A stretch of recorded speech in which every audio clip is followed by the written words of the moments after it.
The Consolation of Philosophy. By Boethius. Book 1. Song 1. Boethius' Complaint. Who wrought my studious numbers smoothly once in happier days, now perforce in tears and sadness, learn a mournful strain to raise. Lo, the Muses, grief dishevelled, guide my pen and voice my woe. Down their cheeks unfeigned the tear drops, to my sad complainings flow. These alone in danger's hour, faithful found, have dared attend on the footsteps of the exile, to his lonely journey's end.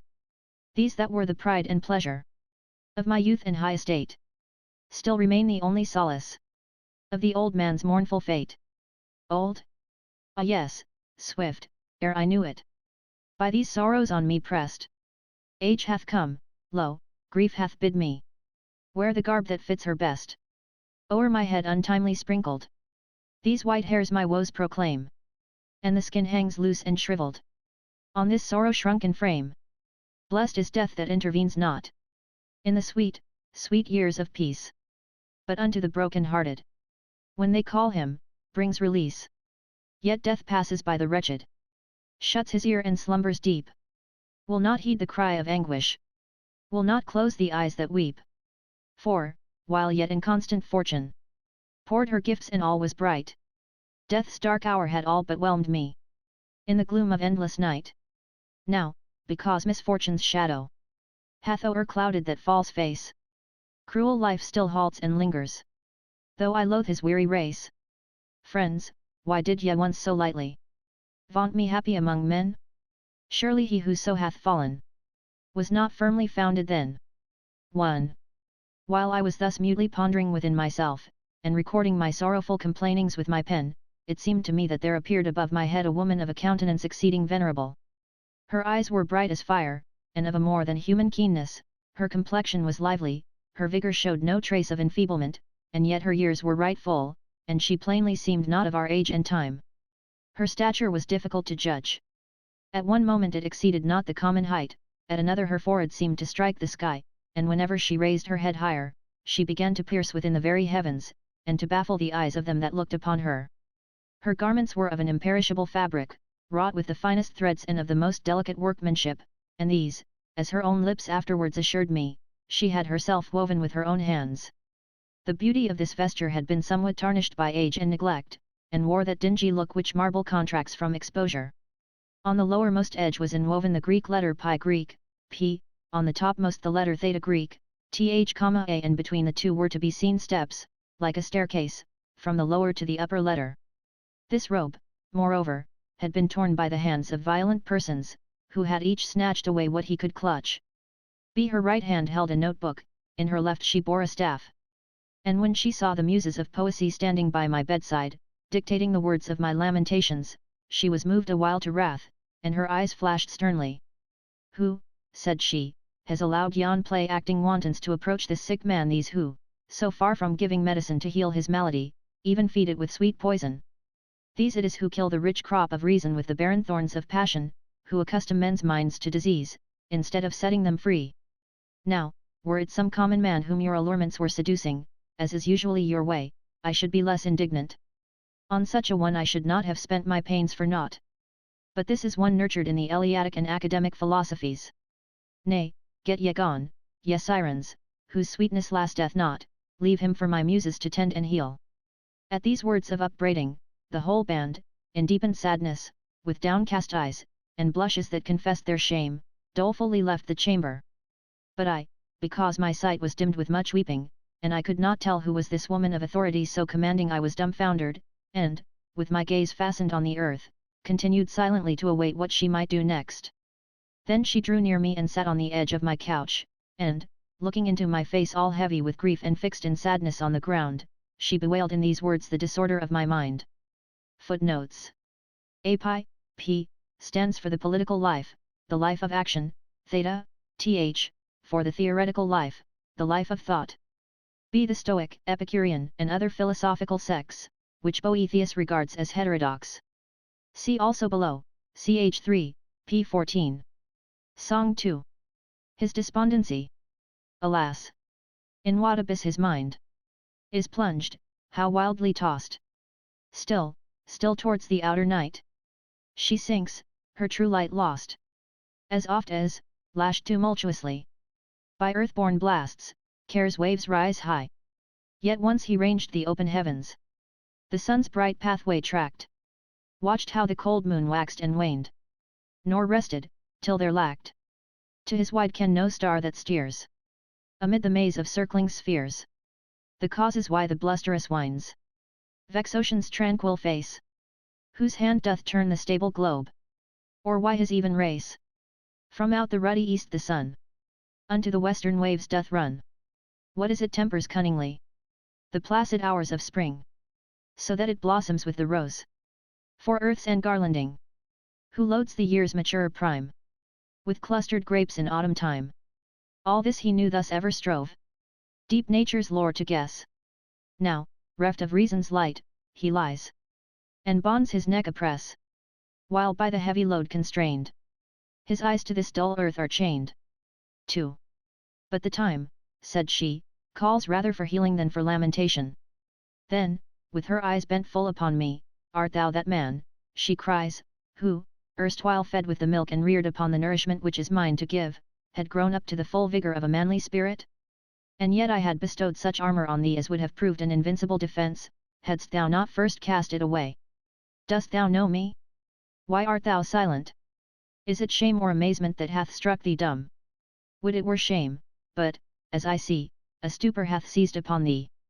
Then, when she saw me not only answering nothing, but mute and utterly incapable of speech, she gently touched my breast with her hand, and said, there is no danger, these are the symptoms of lethargy, the usual sickness of deluded minds.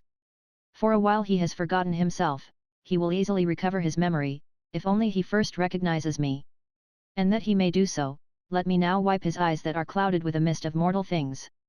Thereat, with a fold of her robe, she dried my eyes all swimming with tears. Song 3. The mists dispelled. Then the gloom of night was scattered. Sight returned unto mine eyes. So, when haply rainy chorus rolls the storm clouds through the skies, hidden is the sun, all heaven is obscured in starless night. But if, in wild onset sweeping, Boreas frees day's prisoned light, all suddenly the radiant god outstreams, and strikes our dazzled eyesight with his beams. 3. Even so the clouds of my melancholy were broken up. I saw the clear sky, and regained the power to recognize the face of my physician. Accordingly, when I had lifted my eyes and fixed my gaze upon her, I beheld my nurse, Philosophy, whose halls I had frequented from my youth up. Ah! Why, I cried, mistress of all excellence, hast thou come down from on high, and entered the solitude of this my exile? Is it that thou, too, even as I, mayst be persecuted with false accusations? Could I desert thee, child, said she, and not lighten the burden which thou hast taken upon thee through the hatred of my name, by sharing this trouble? Even forgetting that it were not lawful for philosophy to leave companionless the way of the innocent, should I, thinkest thou, fear to incur reproach, or shrink from it, as though some strange new thing had befallen? Thinkest thou that now, for the first time in an evil age, wisdom hath been assailed by peril? Did I not often in days of old, before my servant Plato lived, wage stern warfare with the rashness of folly? In his lifetime, too, Socrates, his master, won with my aid the victory of an unjust death. And when, one after the other, the Epicurean herd, the Stoic, and the rest, each of them as far as in them lay, went about to seize the heritage he left, and were dragging me off protesting and resisting, as their booty, they tore in pieces the garment which I had woven with my own hands, and, clutching the torn pieces, went off, believing that the whole of me had passed into their possession. And some of them, because some traces of my vesture were seen upon them, were destroyed through the mistake of the lewd multitude, who falsely deemed them to be my disciples. It may be thou knowest not of the banishment of Anaxagoras, of the poison draught of Socrates, nor of Zeno's torturing, because these things happened in a distant country, yet mightest thou have learnt the fate of Arius, of Seneca, of Soranus, whose stories are neither old nor unknown to fame. These men were brought to destruction for no other reason than that, settled as they were in my principles, their lives were a manifest contrast to the ways of the wicked. So there is nothing thou shouldst wonder at, if on the seas of this life we are tossed by storm blasts, seeing that we have made it our chiefest aim to refuse compliance with evildoers. And though, maybe, the host of the wicked is many in number, yet is it contemptible, since it is under no leadership, but is hurried hither and thither at the blind driving of mad error. And if at times and seasons they set in array against us, and fall on in overwhelming strength, our leader draws off her forces into the citadel while they are busy plundering the useless baggage. But we from our vantage ground, safe from all this wild work, laugh to see them making prize of the most valueless of things, protected by a bulwark which aggressive folly may not aspire to reach. Song 4. Nothing can subdue virtue. Who so calm, serene, sedate, sets his foot on haughty fate, firm and steadfast, come what will, keeps his mien unconquered still. Him the rage of furious seas, tossing high wild menaces, nor the flames from smoky forges, that Vesuvius disgorges, nor the bolt that from the sky smites the tower, can terrify. Why, then, shouldst thou feel affright at the tyrant's weakling might? Dread him not, nor fear no harm, and thou shalt his rage disarm. But who to hope or fear gives way, lost his bosom's rightful sway. He hath cast away his shield, like a coward fled the field. He hath forged all unaware, fetters his own neck must bear. 4. Dost thou understand, she asks. Do my words sink into thy mind? Or art thou dull as the ass to the sound of the lyre? Why dost thou weep? Why do tears stream from thy eyes? Speak out, hide it not in thy heart. If thou lookest for the physician's help, thou must needs disclose thy wound. Then I, gathering together what strength I could, began, is there still need of telling? Is not the cruelty of fortune against me plain enough? Doth not the very aspect of this place move thee? Is this the library, the room which thou hadst chosen as thy constant resort in my home, the place where we so often sat together and held discourse of all things in heaven and earth? Was my garb and mien like this when I explored with thee nature's hid secrets, and thou didst trace for me with thy wand the courses of the stars, moulding the while my character and the whole conduct of my life after the pattern of the celestial order? Is this the recompense of my obedience? Yet thou hast enjoined by Plato's mouth the maxim, that states would be happy, either if philosophers ruled them, or if it should so befall that their rulers would turn philosophers. By his mouth likewise thou didst point out this imperative reason why philosophers should enter public life, to wit, lest, if the reins of government be left to unprincipled and profligate citizens, trouble and destruction should come upon the good. Following these precepts, I have tried to apply in the business of public administration the principles which I learnt from thee in leisured seclusion. Thou art my witness in that divinity who hath implanted thee in the hearts of the wise, that I brought to my duties no aim but zeal for the public good. For this cause I have become involved in bitter and irreconcilable feuds, and, as happens inevitably, if a man holds fast to the independence of conscience, I have had to think nothing of giving offence to the powerful in the cause of justice. How often have I encountered and balked Conagastus in his assaults on the fortunes of the weak! How often have I thwarted Tryggilla, steward of the king's household, even when his villainous schemes were as good as accomplished! How often have I risked my position and influence to protect poor wretches from the false charges innumerable with which they were forever being harassed by the greed and license of the barbarians! No one has ever drawn me aside from justice to oppression. When ruin was overtaking the fortunes of the provincials through the combined pressure of private rapine and public taxation, I grieved no less than the sufferers. When at a season of grievous scarcity a forced sale, disastrous as it was unjustifiable, was proclaimed, and threatened to overwhelm Campania with starvation, I embarked on a struggle with the Praetorian prefect in the public interest. I fought the case at the king's judgment seat, and succeeded in preventing the enforcement of the sale.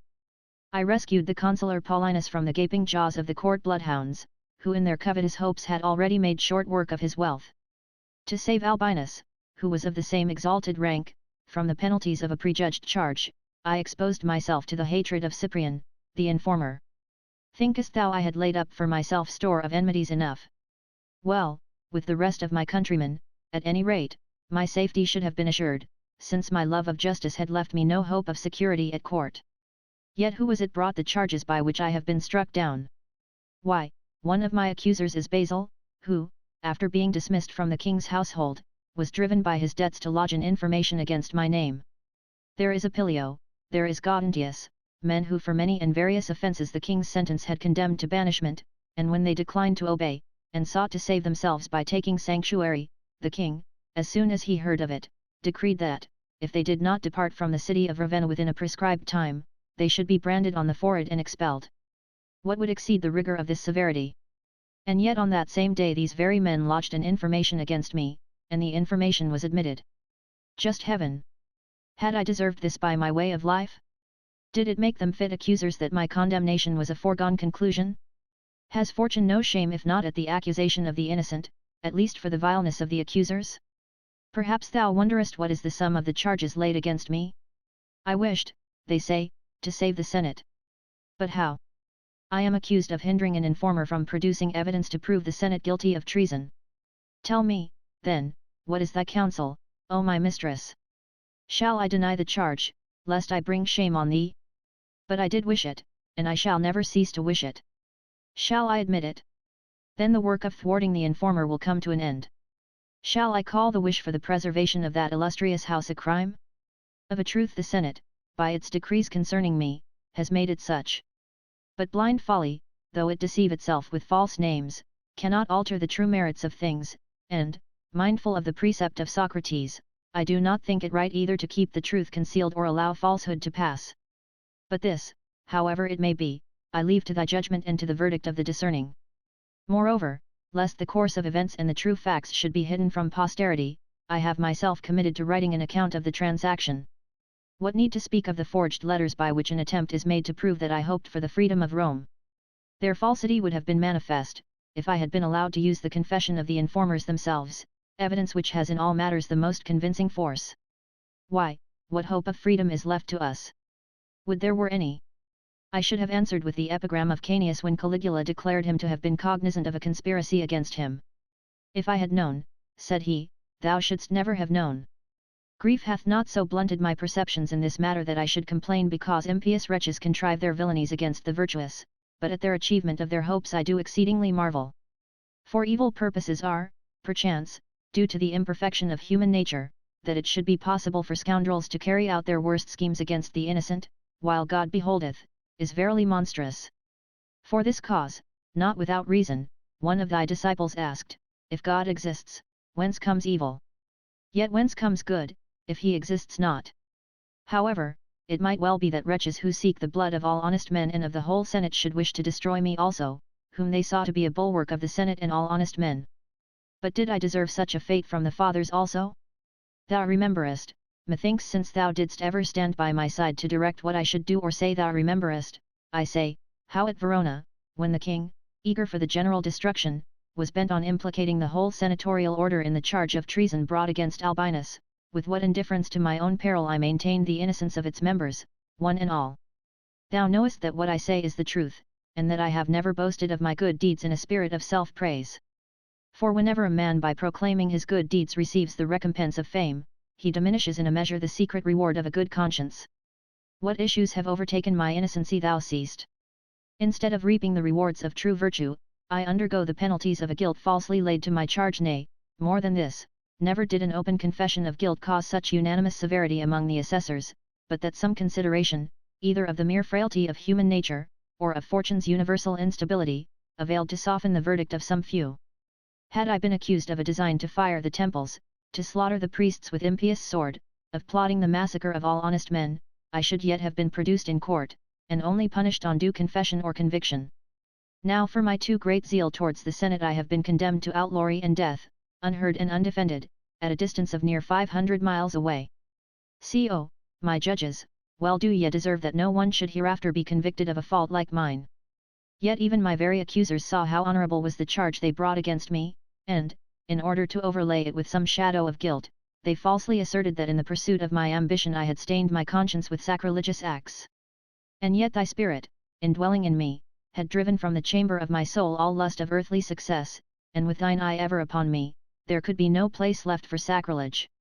For thou didst daily repeat in my ear and instil into my mind the Pythagorean maxim, follow after God. It was not likely, then, that I should covet the assistance of the vilest spirits, when thou wert moulding me to such an excellence as should conform me to the likeness of God. Again, the innocency of the inner sanctuary of my home, the company of friends of the highest probity, a father-in-law revered at once for his pure character and his active beneficence, shield me from the very suspicion of sacrilege. Yet atrocious as it is they even draw credence for this charge from thee, I am like to be thought implicated in wickedness on this very account, that I am imbued with thy teachings and stablished in thy ways. So it is not enough that my devotion to thee should profit me nothing, but thou also must be assailed by reason of the odium which I have incurred. Verily this is the very crown of my misfortunes, that men's opinions for the most part look not to real merit, but to the event, and only recognize foresight where fortune has crowned the issue with her approval. Whereby it comes to pass that reputation is the first of all things to abandon the unfortunate. I remember with chagrin how perverse is popular report, how various and discordant men's judgments. This only will I say, that the most crushing of misfortune's burdens is, that as soon as a charge is fastened upon the unhappy, they are believed to have deserved their sufferings. I, for my part, who have been banished from all life's blessings, stripped of my honours, stained in repute, am punished for well-doing. And now methinks I see the villainous dens of the wicked surging with joy and gladness, all the most recklessly unscrupulous threatening a new crop of lying informations, the good prostrate with terror at my danger, every ruffian incited by impunity to new daring and to success by the profits of audacity, the guiltless not only robbed of their peace of mind, but even of all means of defence. Wherefore I would fain cry out. Footnotes. See the distance from Rome to Pavia, the place of Boethius' imprisonment, is 455 Roman miles. Song 5. Boethius' Prayer. Builder of yon starry dome, thou that whirlest, throned eternal, heaven's swift globe, and, as they roam, guidst the stars by laws supernal, so in full sphered splendour dight, Cynthia dims the lamps of night, but unto the orb fraternal, closer drawn doth lose her light, who at fall of eventide, Hesper, his cold radiance showeth, Lucifer his beams doth hide, paling as the sun's light groweth, brief, while winter's frost holds sway, by thy will the space of day, swift, when summer's fervour gloweth, speed the hours of night away, thou dost rule the changing year, when rude Boreas oppresses, fall the leaves, they reappear, wooed by Zephyr's soft caresses, fields that Sirius burns deep grown, by Arcturus watch were sown, each the reign of law confesses, keeps the place that is his own, sovereign ruler, Lord of all. Can it be that thou disdainest only man? Gainst him, poor thrall, wanton fortune plays her vainest, guilt's deserved punishment falleth on the innocent, high uplifted, the profanest, on the just their malice vent, virtue cowers in dark retreats, crime's foul stain the righteous beareth, perjury and false deceits, hurt not him the wrong who dareth, but weener the wicked trust, in ill strength to work their lust. Kings, whom nations awe declareth mighty, grovel in the dust. Look, O look upon this earth, thou who on law's sure foundation framest all. Have we no worth? We poor men, of all creation? Sore we toss on fortune's tide. Master, bid the waves subside, and earth's ways with consummation of thy heaven's order guide. Footnotes. The moon is regarded as farthest from the sun at the full, and, as she wanes, approaching gradually nearer.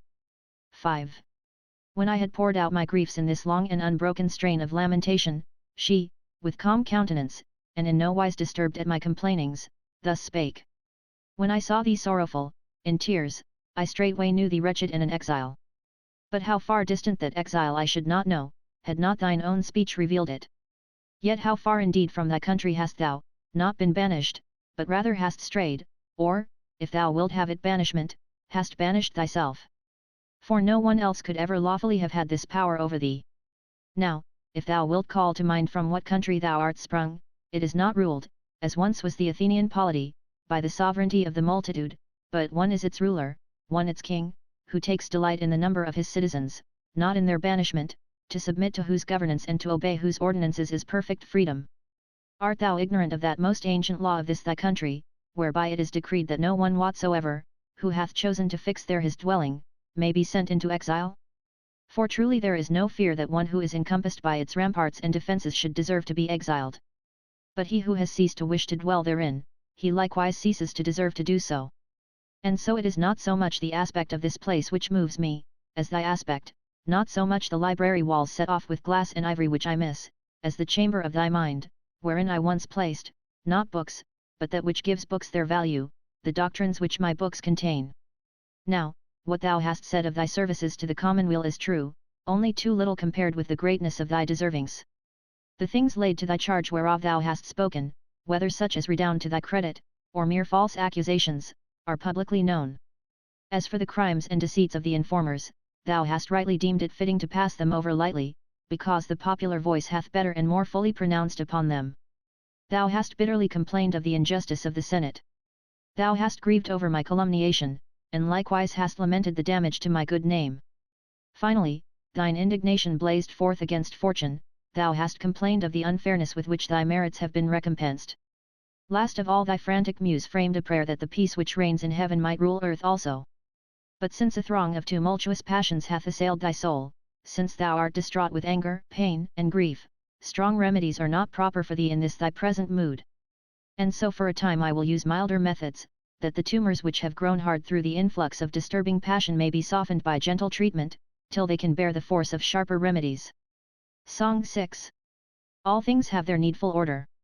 He who to th unwilling furrows gives the generous grain. When the crab with baleful fervors scorches all the plain, he shall find his garner bare acorns for his scanty fare.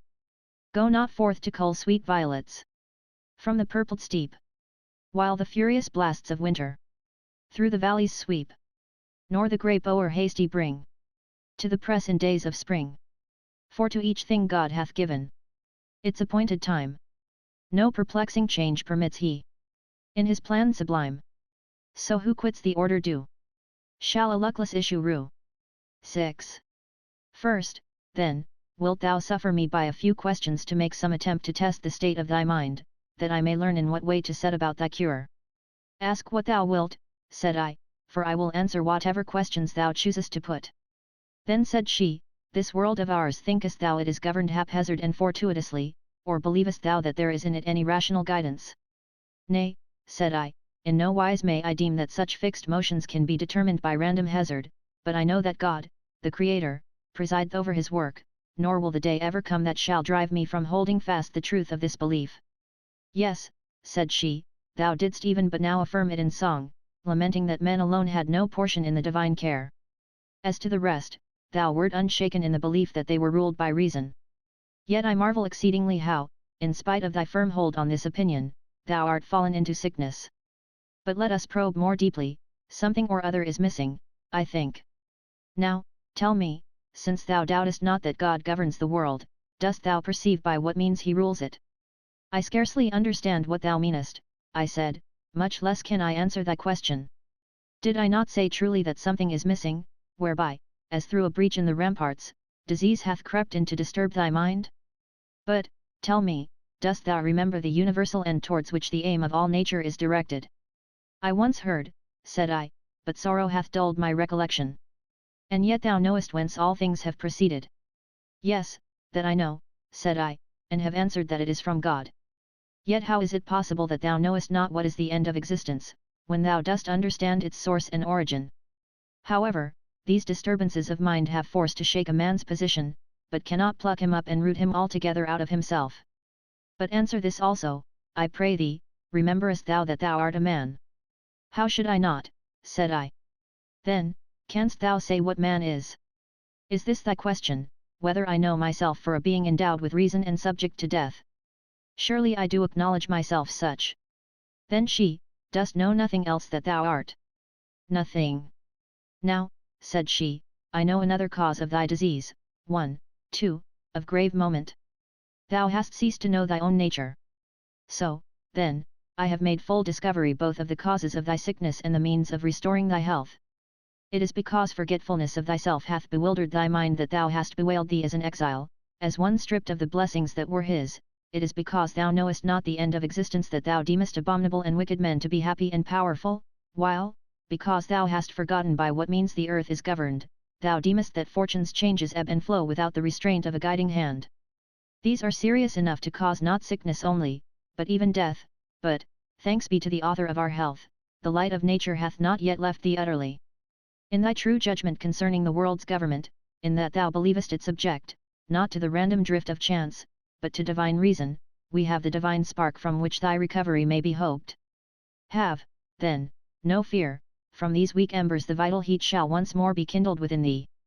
But seeing that it is not yet time for strong remedies, and that the mind is manifestly so constituted that when it casts off true opinions it straightway puts on false, wherefrom arises a cloud of confusion that disturbs its true vision. I will now try and disperse these mists by mild and soothing application, that so the darkness of misleading passion may be scattered, and thou mayst come to discern the splendor of the true light. Song 7. The perturbations of passion. Stars shed no light through the black night, when the clouds hide, and the lashed wave, if the winds rave o'er ocean's tide, though once serene as day's fair sheen, soon fouled and spoiled by the storm's spite, shows to the sight, turbid and soiled, oft the fair rill, down the steep hill, seaward that strays, some tumbled block of fallen rock, hinders and stays. Then art thou fain, clear and most plain, truth to discern, in the right way, firmly to stay, nor from it turn. Joy, hope and fear, suffer not near, drive grief away, shackled and blind, and lost is the mind, where these have sway. Book 2. The Vanity of Fortune's Gifts. Summary. Chi philosophy reproves Boethius for the foolishness of his complaints against fortune. Her very nature is caprice. 2. Philosophy in fortune's name replies to Boethius' reproaches, and proves that the gifts of fortune are hers to give and to take away. 3. Boethius falls back upon his present sense of misery. Philosophy reminds him of the brilliancy of his former fortune. 4. Boethius objects that the memory of past happiness is the bitterest portion of the lot of the unhappy. Philosophy shows that much is still left for which he may be thankful. None enjoy perfect satisfaction with their lot. But happiness depends not on anything which fortune can give. It is to be sought within. All the gifts of fortune are external, they can never truly be our own. Man cannot find his good in worldly possessions. Riches bring anxiety and trouble. 6. High place without virtue is an evil, not a good. Power is an empty name. 7. Fame is a thing of little account when compared with the immensity of the universe and the endlessness of time. 8. One service only can fortune do, when she reveals her own nature and distinguishes true friends from false. Book 2. 1. Thereafter for a while she remained silent, and when she had restored my flagging attention by a moderate pause in her discourse, she thus began: If I have thoroughly ascertained the character and causes of thy sickness, thou art pining with regretful longing for thy former fortune. It is the change, as thou deemest, of this fortune that hath so wrought upon thy mind. Well do I understand that Siren's manifold wiles, the fatal charm of the friendship she pretends for her victims, so long as she is scheming to entrap them, how she unexpectedly abandons them and leaves them overwhelmed with insupportable grief. Bethink thee of her nature, character, and deserts, and thou wilt soon acknowledge that in her thou hast neither possessed, nor hast thou lost, aught of any worth. Methinks I need not spend much pains in bringing this to thy mind, since, even when she was still with thee, even while she was caressing thee, thou usedst to assail her in manly terms, to rebuke her, with maxims drawn from my holy treasure house. But all sudden changes of circumstances bring inevitably a certain commotion of spirit. Thus it hath come to pass that thou also for a while hast been parted from thy mind's tranquillity. But it is time for thee to take and drain a draught, soft and pleasant to the taste, which, as it penetrates within, may prepare the way for stronger potions. Wherefore I call to my aid the sweet persuasiveness of rhetoric, who then only walketh in the right way when she forsakes not my instructions, and music, my handmaid, I bid to join with her singing, now in lighter, now in graver strain. What is it, then, poor mortal, that hath cast thee into lamentation and mourning? Some strange, unwonted sight, methinks, have thine eyes seen. Thou deemest fortune to have changed towards thee, thou mistakest. Such ever were her ways, ever such her nature. Rather in her very mutability hath she preserved towards thee her true constancy. Such was she when she loaded thee with caresses, when she deluded thee with the allurements of a false happiness. Thou hast found out how changeful is the face of the blind goddess. She who still veils herself from others hath fully discovered to thee her whole character. If thou likest her, take her as she is, and do not complain. If thou abhorrest her perfidy, turn from her in disdain, renounce her, for baneful are her delusions. The very thing which is now the cause of thy great grief ought to have brought thee tranquillity. Thou hast been forsaken by one of whom no one can be sure that she will not forsake him. Or dost thou indeed set value on a happiness that is certain to depart? Again I ask, is fortune's presence dear to thee if she cannot be trusted to stay, and though she will bring sorrow when she is gone? Why, if she cannot be kept at pleasure, and if her flight overwhelms with calamity, what is this fleeting visitant but a token of coming trouble? Truly it is not enough to look only at what lies before the eyes, wisdom gauges the issues of things, and this same mutability, with its two aspects, makes the threats of fortune void of terror, and her caresses little to be desired. Finally, thou oughtest to bear with whatever takes place within the boundaries of fortune's domain, when thou hast placed thy head beneath her yoke. But if thou wishest to impose a law of staying and departing on her whom thou hast of thine own accord chosen for thy mistress, art thou not acting wrongfully, art thou not embittering by impatience a lot which thou canst not alter? Didst thou commit thy sails to the winds, thou wouldst voyage not whither thy intention was to go, but whither the winds drave thee. Didst thou entrust thy seed to the fields, thou wouldst set off the fruitful years against the barren. Thou hast resigned thyself to the sway of fortune, thou must submit to thy mistress's caprices. What? Art thou verily striving to stay the swing of the revolving wheel? Oh, stupidest of mortals, if it takes to standing still, it ceases to be the wheel of fortune. Song 1. Fortune's malice. Mad fortune sweeps along in wanton pride. Uncertain as Euripus' surging tide.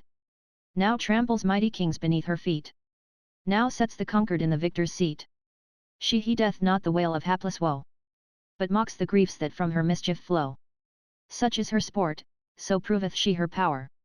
And great the marvel, when in one brief hour she shows her darling lifted high in bliss, then headlong plunged in misery's abyss. 2.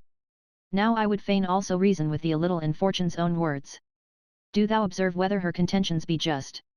Man, she might say, why dost thou pursue me with thy daily complainings? What wrong have I done thee? What goods of thine have I taken from thee? Choose an thou wilt a judge, and let us dispute before him concerning the rightful ownership of wealth and rank. If thou succeedest in showing that any one of these things is the true property of mortal man, I freely grant those things to be thine which thou claimest. When nature brought thee forth out of thy mother's womb, I took thee, naked and destitute as thou wast, I cherished thee with my substance, and, in the partiality of my favour for thee, I brought thee up somewhat too indulgently, and this it is which now makes thee rebellious against me. I surrounded thee with a royal abundance of all those things that are in my power. Now it is my pleasure to draw back my hand. Thou hast reason to thank me for the use of what was not thine own, thou hast no right to complain, as if thou hadst lost what was wholly thine. Why, then, dost bemoan thyself? I have done thee no violence. Wealth, honour, and all such things are placed under my control. My handmaidens know their mistress, with me they come, and at my going they depart. I might boldly affirm that if those things the loss of which thou lamentest had been thine, thou couldst never have lost them. Am I alone to be forbidden to do what I will with my own? Unrebuked, the skies now reveal the brightness of day, now shroud the daylight in the darkness of night, the year may now engarland the face of the earth with flowers and fruits, now disfigure it with storms and cold. The sea is permitted to invite with smooth and tranquil surface today, tomorrow to roughen with wave and storm. Shall man's insatiate greed bind me to a constancy foreign to my character? This is my art, this the game I never cease to play. I turn the wheel that spins. I delight to see the high come down and the low ascend. Mount up, if thou wilt, but only on condition that thou wilt not think it a hardship to come down when the rules of my game require it. Wert thou ignorant of my character? Didst not know how Croesus, king of the Lydians, erstwhile the dreaded rival of Cyrus, was afterwards pitiably consigned to the flame of the pyre, and only saved by a shower sent from heaven? Has it scaped thee how Paulus paid a meed of pious tears to the misfortunes of King Perseus, his prisoner? What else do tragedies make such woeful outcry over save the overthrow of kingdoms by the indiscriminate strokes of fortune? Didst thou not learn in thy childhood how there stand at the threshold of Zeus two jars, the one full of blessings, the other of calamities? How if thou hast drawn over liberally from the good jar? What if not even now have I departed wholly from thee? What if this very mutability of mine is a just ground for hoping better things? But listen now, and cease to let thy heart consume away with fretfulness, nor expect to live on thine own terms in a realm that is common to all. Song 2. Man's covetousness. What though plenty pour her gifts? With a lavish hand. Numberless as are the stars. Countless as the sand. Will the race of man, content, cease to murmur and lament? Nay, though God, all bounteous, give gold at man's desire, honours, rank, and fame content, Not a wit is nigher, but an all-devouring greed yawns with ever-widening need. Then what bounds can e'er restrain this wild lust of having, when with each new bounty fed, grows the frantic craving? He is never rich whose fear sees grim want forever near. 3. If fortune should plead thus against thee, assuredly thou wouldst not have one word to offer in reply, or, if thou canst find any justification of thy complainings, thou must show what it is. I will give thee space to speak. Then said I, verily, thy pleas are plausible yet, steeped in the honeyed sweetness of music and rhetoric. But their charm lasts only while they are sounding in the ear, the sense of his misfortunes lies deeper in the heart of the wretched. So, when the sound ceases to vibrate upon the air, the heart's indwelling sorrow is felt with renewed bitterness. Then said she, it is indeed as thou sayest, for we have not yet come to the curing of thy sickness, as yet these are but lenitives conducing to the treatment of a malady hitherto obstinate. The remedies which go deep I will apply in due season. Nevertheless, to deprecate thy determination to be thought wretched, I ask thee, hast thou forgotten the extent and bounds of thy felicity? I say nothing of how, when orphaned and desolate, thou wast taken into the care of illustrious men, how thou wast chosen for alliance with the highest in the state, and even before thou wert bound to their house by marriage, wert already dear to their love, which is the most precious of all ties. Did not all pronounce thee most happy in the virtues of thy wife, the splendid honours of her father, and the blessing of male issue? I pass over, for I care not to speak of blessings in which others also have shared the distinctions often denied to age which thou enjoyedst in thy youth. I choose rather to come to the unparalleled culmination of thy good fortune. If the fruition of any earthly success has weight in the scale of happiness, can the memory of that splendour be swept away by any rising flood of troubles? That day when thou didst see thy 2 sons ride forth from home joint consuls, followed by a train of senators, and welcomed by the goodwill of the people, when these 2 sat in curule chairs in the Senate house, and thou by thy panegyric on the king didst earn the fame of eloquence and ability, when in the circus, seated between the 2 consuls, thou didst glut the multitude thronging around with the triumphal largesses for which they looked, methinks thou didst cozen fortune while she caressed thee, and made thee her darling. Thou didst bear off a boon which she had never before granted to any private person. Art thou, then, minded to cast up a reckoning with fortune? Now for the first time she has turned a jealous glance upon thee. If thou compare the extent and bounds of thy blessings and misfortunes, thou canst not deny that thou art still fortunate. Or if thou esteem not thyself favoured by fortune in that thy then seeming prosperity hath departed, deem not thyself wretched, since what thou now believest to be calamitous passeth also. What? Art thou but now come suddenly and a stranger to the scene of this life? Thinkest thou there is any stability in human affairs, when man himself vanishes away in the swift course of time? It is true that there is little trust that the gifts of chance will abide, yet the last day of life is in a manner the death of all remaining fortune. What difference, then, thinkest thou, is there, whether thou leavest her by dying, or she leave thee by fleeing away? Song 3. All passes. When, in rosy chariot drawn, Phoebus gins to light the dawn, by his flaming beams assailed, every glimmering star is paled. When the grove, by zephyrs fed, with rose blossom blushes red, doth rude Auster breathe thereon. Bare it stands, its glory gone. Smooth and tranquil lies the deep, while the winds are hushed in sleep. Soon, when angry tempests lash, wild and high the billows dash. Thus if nature's changing face holds not still a moment's space, fleeting deem man's fortunes, deem bliss as transient as a dream. One law only standeth fast: things created may not last. 4. Then said I, true are thine admonishings, thou nurse of all excellence, nor can I deny the wonder of my fortune's swift career. Yet it is this which chafes me the more cruelly in the recalling. For truly in adverse fortune the worst sting of misery is to have been happy. Well, said she, if thou art paying the penalty of a mistaken belief, thou canst not rightly impute the fault to circumstances.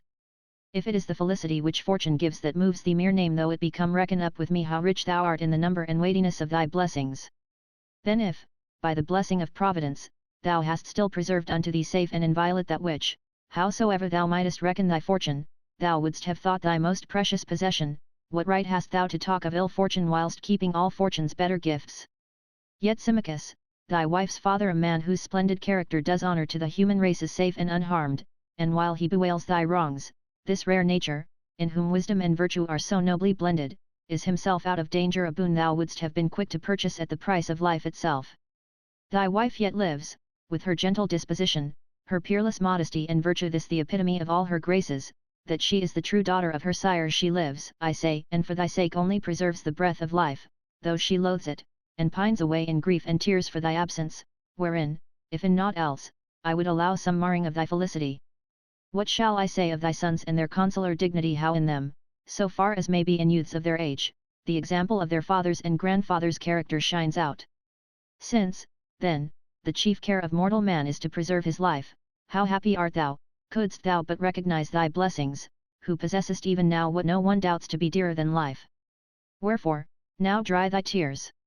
Fortune's hate hath not involved all thy dear ones, the stress of the storm that has assailed thee is not beyond measure intolerable, since there are anchors still holding firm which suffer thee not to lack either consolation in the present or hope for the future. I pray that they still may hold. For while they still remain, however things may go, I shall ride out the storm. Yet thou seest how much is shorn of the splendor of my fortunes.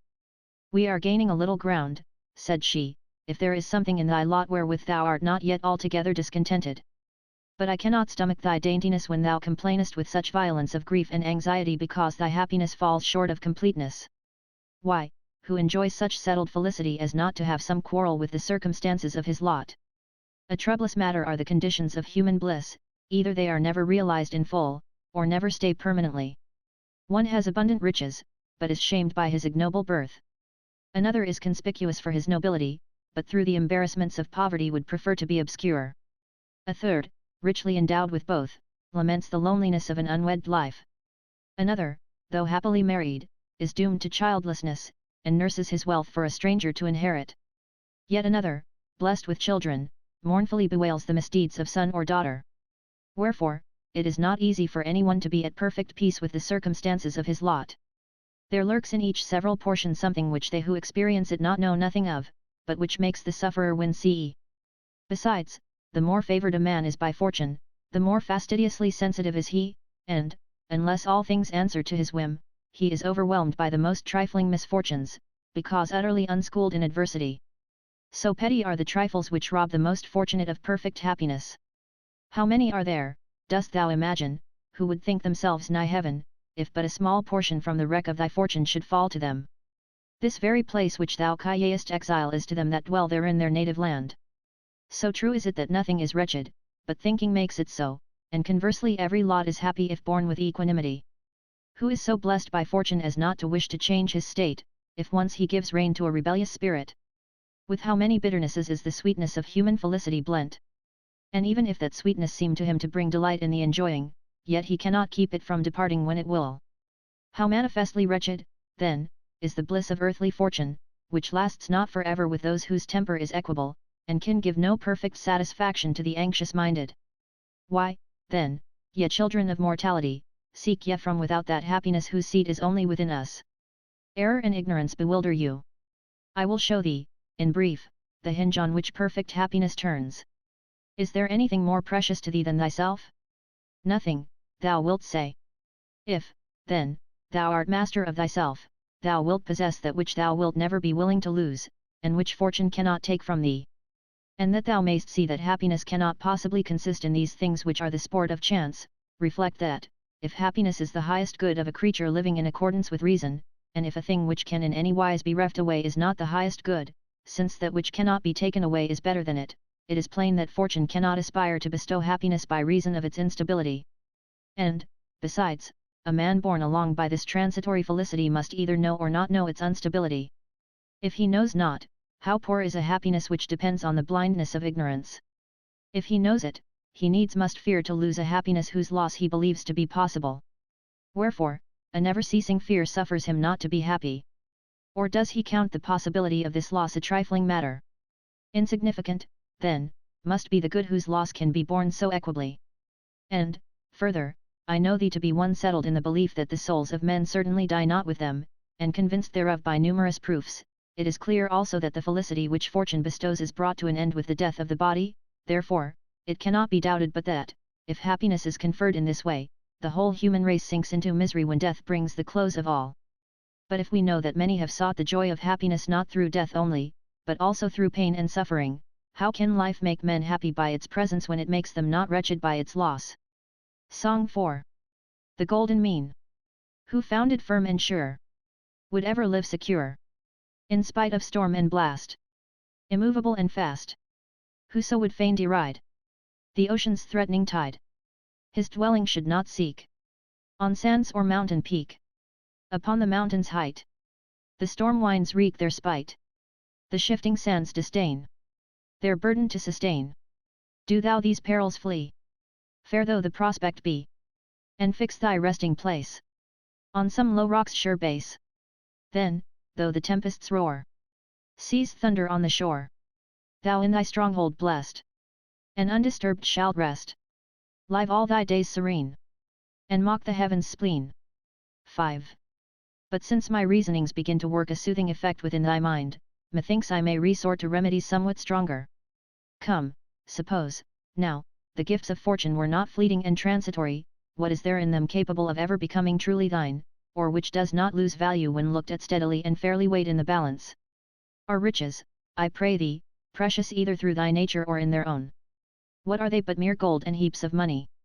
Yet these fine things show their quality better in the spending than in the hoarding, for I suppose 'tis plain that greed always makes men hateful, while liberality brings fame. But that which is transferred to another cannot remain in one's own possession, and if that be so, then money is only precious when it is given away, and, by being transferred to others, ceases to be one's own. Again, if all the money in the world were heaped up in one man's possession, all others would be made poor. Sound fills the ears of many at the same time without being broken into parts, but your riches cannot pass to many without being lessened in the process. And when this happens, they must needs impoverish those whom they leave. How poor and cramped a thing, then, is riches, which more than one cannot possess as an unbroken whole, which falls not to any one man's lot without the impoverishment of everyone else. Or is it the glitter of gems that allures the eye? Yet, how rarely excellent soever may be their splendor, remember the flashing light is in the jewels, not in the man. Indeed, I greatly marvel at men's admiration of them, for what can rightly seem beautiful to a being endowed with life and reason, if it lack the movement and structure of life? And although such things do in the end take on them more beauty from their maker's care and their own brilliancy, still they in no wise merit your admiration since their excellence is set at a lower grade than your own. Does the beauty of the fields delight you? Surely, yes, it is a beautiful part of a right beautiful whole. Fitly indeed do we at times enjoy the serene calm of the sea, admire the sky, the stars, the moon, the sun. Yet is any of these thy concern? Dost thou venture to boast thyself of the beauty of any one of them? Art thou decked with spring's flowers? Is it thy fertility that swelleth in the fruits of autumn? Why art thou moved with empty transports? Why embracest thou an alien excellence as thine own? Never will fortune make thine that which the nature of things has excluded from thy ownership. Doubtless the fruits of the earth are given for the sustenance of living creatures. But if thou art content to supply thy wants so far as suffices nature, there is no need to resort to fortune's bounty. Nature is content with few things, and with a very little of these. If thou art minded to force superfluities upon her when she is satisfied, that which thou addest will prove either unpleasant or harmful. But, now, thou thinkest it fine to shine in raiment of divers colours, yet if, indeed, there is any pleasure in the sight of such things it is the texture or the artist's skill which I shall admire. Or perhaps it is a long train of servants that makes thee happy. Why, if they behave viciously, they are a ruinous burden to thy house, and exceeding dangerous to their own master, while if they are honest, how canst thou count other men's virtue in the sum of thy possessions? From all which 'tis plainly proved that not one of these things which thou reckonest in the number of thy possessions is really thine. And if there is in them no beauty to be desired, why shouldst thou either grieve for their loss or find joy in their continued possession? While if they are beautiful in their own nature, what is that to thee? They would have been not less pleasing in themselves, though never included among thy possessions. For they derive not their preciousness from being counted in thy riches, but rather thou hast chosen to count them in thy riches because they seem to thee precious. Then, what seek ye by all this noisy outcry about fortune? To chase away poverty, I ween, by means of abundance. And yet ye find the result just contrary. Why, this varied array of precious furniture needs more accessories for its protection. It is a true saying that they want most who possess most, and, conversely, they want very little who measure their abundance by nature's requirements, not by the superfluity of vain display. Have ye no good of your own implanted within you, that ye seek your good in things external and separate? Is the nature of things so reversed that a creature divine by right of reason can in no other way be splendid in his own eyes save by the possession of lifeless chattels? Yet, while other things are content with their own, ye who in your intellect are God-like seek from the lowest of things adornment for a nature of supreme excellence, and perceive not how great a wrong ye do your Maker. His will was that mankind should excel all things on earth. Ye thrust down your worth beneath the lowest of things. For if that in which each thing finds its good is plainly more precious than that whose good it is, by your own estimation ye put yourselves below the vilest of things, when ye deem these vile things to be your good, nor does this fall out undeservedly. Indeed, man is so constituted that he then only excels other things when he knows himself, but he is brought lower than the beasts if he lose this self-knowledge. For that other creatures should be ignorant of themselves is natural, in man it shows as a defect. How extravagant, then, is this error of yours, in thinking that anything can be embellished by adornments not its own. It cannot be. For if such accessories add any luster, it is the accessories that get the praise, while that which they veil and cover remains in its pristine ugliness.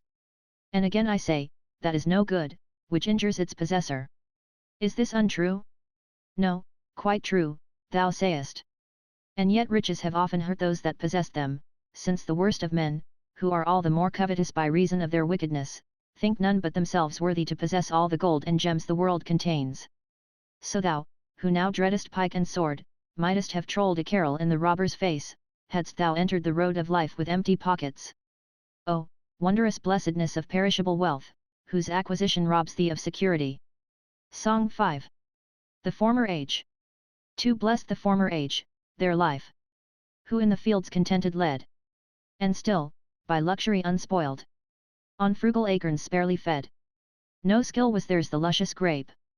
With honey's sweetness to confuse. Nor China's soft and sheeny silks. Tm purple with brave Tyrian hues. The grass their wholesome couch, their drink. The stream, their roof the pine's tall shade. Not theirs to cleave the deep, nor seek. In strange far lands the spoils of trade. The trump of war was heard not yet. Nor soiled the fields by bloodshed's stain. For why should war's fierce madness arm? When strife brought wound, but brought not gain. Ah! Would our hearts might still return to following in those ancient ways. Alas! The greed of getting glows more fierce than Etna's fiery blaze.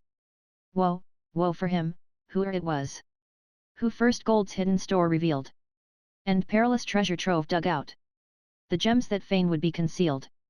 6. What now shall I say of rank and power, whereby, because ye know not true power and dignity, ye hope to reach the sky? Yet, when rank and power have fallen to the worst of men, did ever an Etna, belching forth flame and fiery deluge, work such mischief? Verily, as I think, thou dost remember how thine ancestors sought to abolish the consular power, which had been the foundation of their liberties, on account of the overweening pride of the consuls, and how for that self-same pride they had already abolished the kingly title. And if, as happens but rarely, these prerogatives are conferred on virtuous men, it is only the virtue of those who exercise them that pleases. So it appears that honour cometh not to virtue from rank, but to rank from virtue. Look, too, at the nature of that power which ye find so attractive and glorious. Do ye never consider, ye creatures of earth, what ye are, and over whom ye exercise your fancied lordship? Suppose, now, that in the mouse tribe there should rise up one claiming rights and powers for himself above the rest, would ye not laugh consumedly? Yet if thou lookest to his body alone, what creature canst thou find more feeble than man, who oftentimes is killed by the bite of a fly, or by some insect creeping into the inner passage of his system? Yet what rights can one exercise over another, save only as regards the body, and that which is lower than the body I mean fortune? What? Wilt thou bind with thy mandates the free spirit? Canst thou force from its due tranquillity the mind that is firmly composed by reason? A tyrant thought to drive a man of free birth to reveal his accomplices in a conspiracy, but the prisoner bit off his tongue and threw it into the furious tyrant's face. Thus, the tortures which the tyrant thought the instrument of his cruelty the sage made an opportunity for heroism. Moreover, what is there that one man can do to another which he himself may not have to undergo in his turn? We are told that Busiris, who used to kill his guests, was himself slain by his guest, Hercules. Regulus had thrown into bonds many of the Carthaginians whom he had taken in war, soon after he himself submitted his hands to the chains of the vanquished. Then, thinkest thou that man hath any power who cannot prevent another's being able to do to him what he himself can do to others? Besides, if there were any element of natural and proper good in rank and power, they would never come to the utterly bad, since opposites are not wont to be associated. Nature brooks not the union of contraries. So, seeing there is no doubt that wicked wretches are oftentimes set in high places, it is also clear that things which suffer association with the worst of men cannot be good in their own nature. Indeed, this judgment may with some reason be passed concerning all the gifts of fortune which fall so plentifully to all the most wicked. This ought also to be considered here. I think, no one doubts a man to be brave in whom he has observed a brave spirit residing. It is plain that one who is endowed with speed is swift-footed. So also music makes men musical, the healing art physicians, rhetoric public speakers. For each of these has naturally its own proper working, there is no confusion with the effects of contrary things, nay, even of itself it rejects what is incompatible. And yet wealth cannot extinguish insatiable greed, nor has power ever made him master of himself whom vicious lusts kept bound in indissoluble fetters. Dignity conferred on the wicked not only fails to make them worthy, but contrarily reveals and displays their unworthiness. Why does it so happen? Because ye take pleasure in calling by false names things whose nature is quite incongruous thereto by names which are easily proved false by the very effects of the things themselves. Even so it is, these riches, that power, this dignity, are none of them rightly so called. Finally, we may draw the same conclusion concerning the whole sphere of fortune, within which there is plainly nothing to be truly desired, nothing of intrinsic excellence, for she neither always joins herself to the good, nor does she make good men of those to whom she is united. Song 6. Nero's infamy. We know what mischief dire he wrought. Rome fired, the fathers slain. Whose hand with brother's slaughter wet? A mother's blood did stain. No pitying tear his cheek bedewed. As on the corse he gazed. That mother's beauty, once so fair. A critic's voice appraised. Yet far and wide, from east to west. His sway the nation's own. And scorching south and icy north. Obey his will alone. Did, then, high power a curb impose on Nero's frenzied will? Ah, woe unto the evil heart! Is joined the sword to kill. 7. Then said I, thou knowest thyself that ambition for worldly success hath but little swayed me. Yet I have desired opportunity for action, lest virtue, in default of exercise, should languish away. Then she, this is that last infirmity which is able to allure minds which, though of noble quality, have not yet been moulded to any exquisite refinement by the perfecting of the virtues I mean, the love of glory and fame for high services rendered to the commonweal. And yet consider with me how poor and unsubstantial a thing this glory is. The whole of this earth's globe, as thou hast learnt from the demonstration of astronomy, compared with the expanse of heaven, is found no bigger than a point, that is to say, if measured by the vastness of heaven's sphere, it is held to occupy absolutely no space at all. Now, of this so insignificant portion of the universe, it is about a fourth part, as Ptolemy's proofs have taught us, which is inhabited by living creatures known to us. If from this fourth part you take away in thought all that is usurped by seas and marshes, or lies a vast waste of waterless desert, barely is an exceeding narrow area left for human habitation. You, then, who are shut in and prisoned in this merest fraction of a point's space, do ye take thought for the blazoning of your fame, for the spreading abroad of your renown? Why, what amplitude or magnificence has glory when confined to such narrow and petty limits? Besides, the straitened bounds of this scant dwelling place are inhabited by many nations differing widely in speech, in usages, in mode of life. To many of these, from the difficulty of travel, from diversities of speech, from want of commercial intercourse, the fame not only of individual men, but even of cities, is unable to reach. Why, in Cicero's days, as he himself somewhere points out, the fame of the Roman Republic had not yet crossed the Caucasus, and yet by that time her name had grown formidable to the Parthians and other nations of those parts. Seest thou, then, how narrow, how confined, is the glory ye take pains to spread abroad and extend? Can the fame of a single Roman penetrate where the glory of the Roman name fails to pass?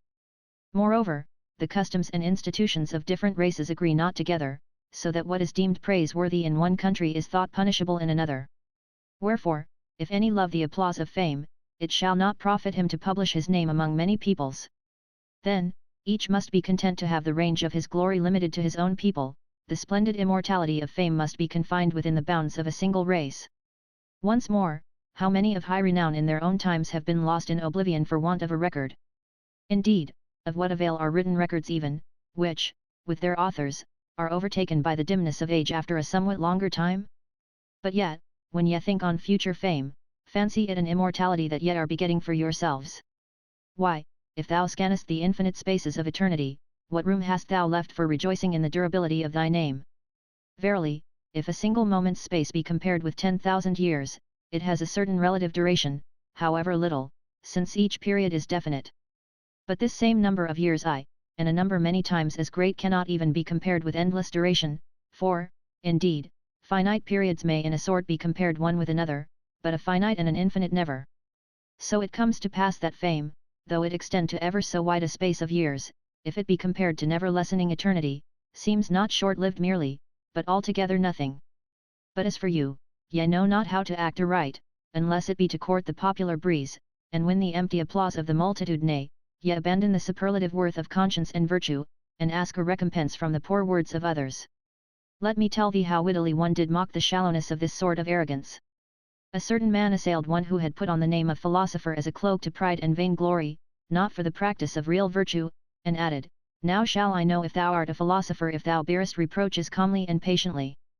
The other for a while affected to be patient, and, having endured to be abused, cried out derisively, Now, do you see that I am a philosopher? The other, with biting sarcasm, retorted, I should have hadst thou held thy peace. Moreover, what concern have choice spirits, for it is of such men we speak, men who seek glory by virtue. What concern, I say, have these with fame after the dissolution of the body in death's last hour?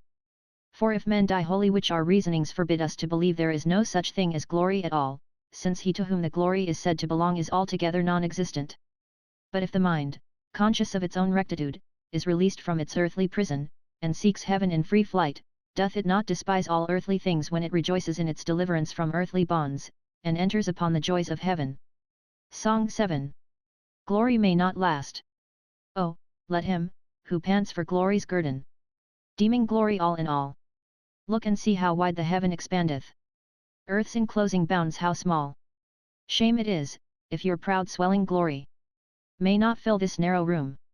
Why, then, strive so vainly, oh, ye proud ones, to escape your mortal doom?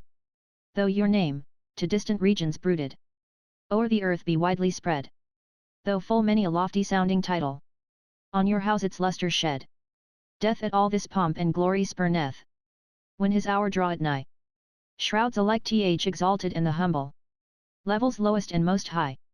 Where are now the bones of stanch Fabricius? Brutus, Cato, where are they? Lingering fame, with a few graven letters, doth their empty name display. But to know the great dead is not given from a gilded name alone. Nay, yet all alike must lie forgotten. 'Tis not you that fame makes known. Fondly do ye deem life's little hour lengthened by fame's mortal breath. There but waits you when this, too, is taken. At the last a second death. 8. But that thou mayst not think that I wage implacable warfare against fortune, I own there is a time when the deceitful goddess serves men well, I mean when she reveals herself, uncovers her face, and confesses her true character. Perhaps thou dost not yet grasp my meaning. Strange is the thing I am trying to express, and for this cause I can scarce find words to make clear my thought. For truly I believe that ill fortune is of more use to men than good fortune.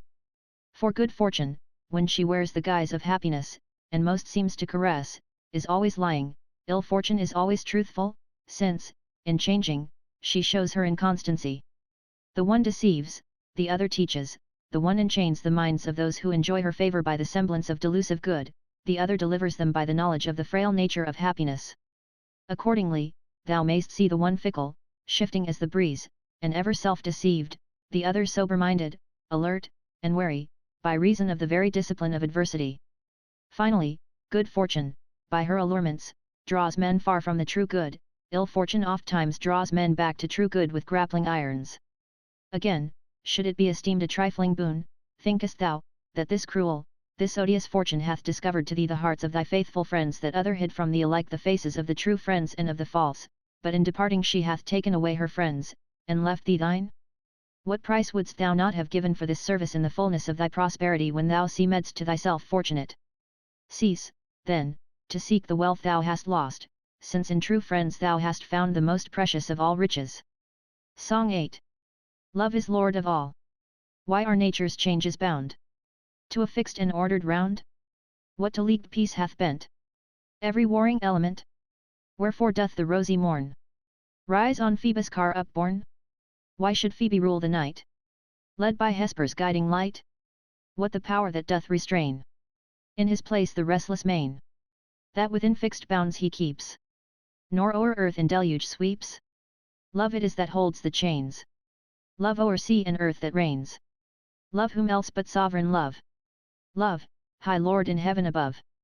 Yet should he his care remit all that now so close is knit in sweet love and holy peace, would no more from conflicts cease, but with strife's rude shock and jar, all the world's fair fabric march. Tribes and nations love unites, by just treaties sacred rites. Wedlock's bonds he sanctifies, by affection's softest ties. Love appointeth, as is due, faithful laws to comrades true. Love, all sovereign love, oh, then, yet are blessed, ye sons of men, if the love that rules the sky in your hearts is throned on high. Book 3. True Happiness and False. Summary. Boethius beseeches philosophy to continue. She promises to lead him to true happiness. 2. Happiness is the one end which all created beings seek. They aim variously at a. Wealth, or b. Rank, or c. Sovereignty, or d. Glory, or e. Pleasure, because they think thereby to attain either a. Contentment, b. Reverence, c. Power, d. Renown, or e. Gladness of heart, in one or other of which they severally imagine happiness to consist. 3. Philosophy proceeds to consider whether happiness can really be secured in any of these ways. a. So far from bringing contentment, riches only add to men's wants. 4. b. High position cannot of itself win respect. Titles command no reverence in distant and barbarous lands. They even fall into contempt through lapse of time. C. Sovereignty cannot even bestow safety. History tells of the downfall of kings and their ministers. Tyrants go in fear of their lives. 6. d. Fame conferred on the unworthy is but disgrace. The splendor of noble birth is not a man's own, but his ancestors'. 7. e. Pleasure begins in the restlessness of desire, and ends in repentance. Even the pure pleasures of home may turn to gall and bitterness. 8. All fail, then, to give what they promise. There is, moreover, some accompanying evil involved in each of these aims. Beauty and bodily strength are likewise of little worth. In strength man is surpassed by the brutes, beauty is but outward show. 9. The source of men's error in following these phantoms of good is that they break up and separate that which is in its nature one and indivisible.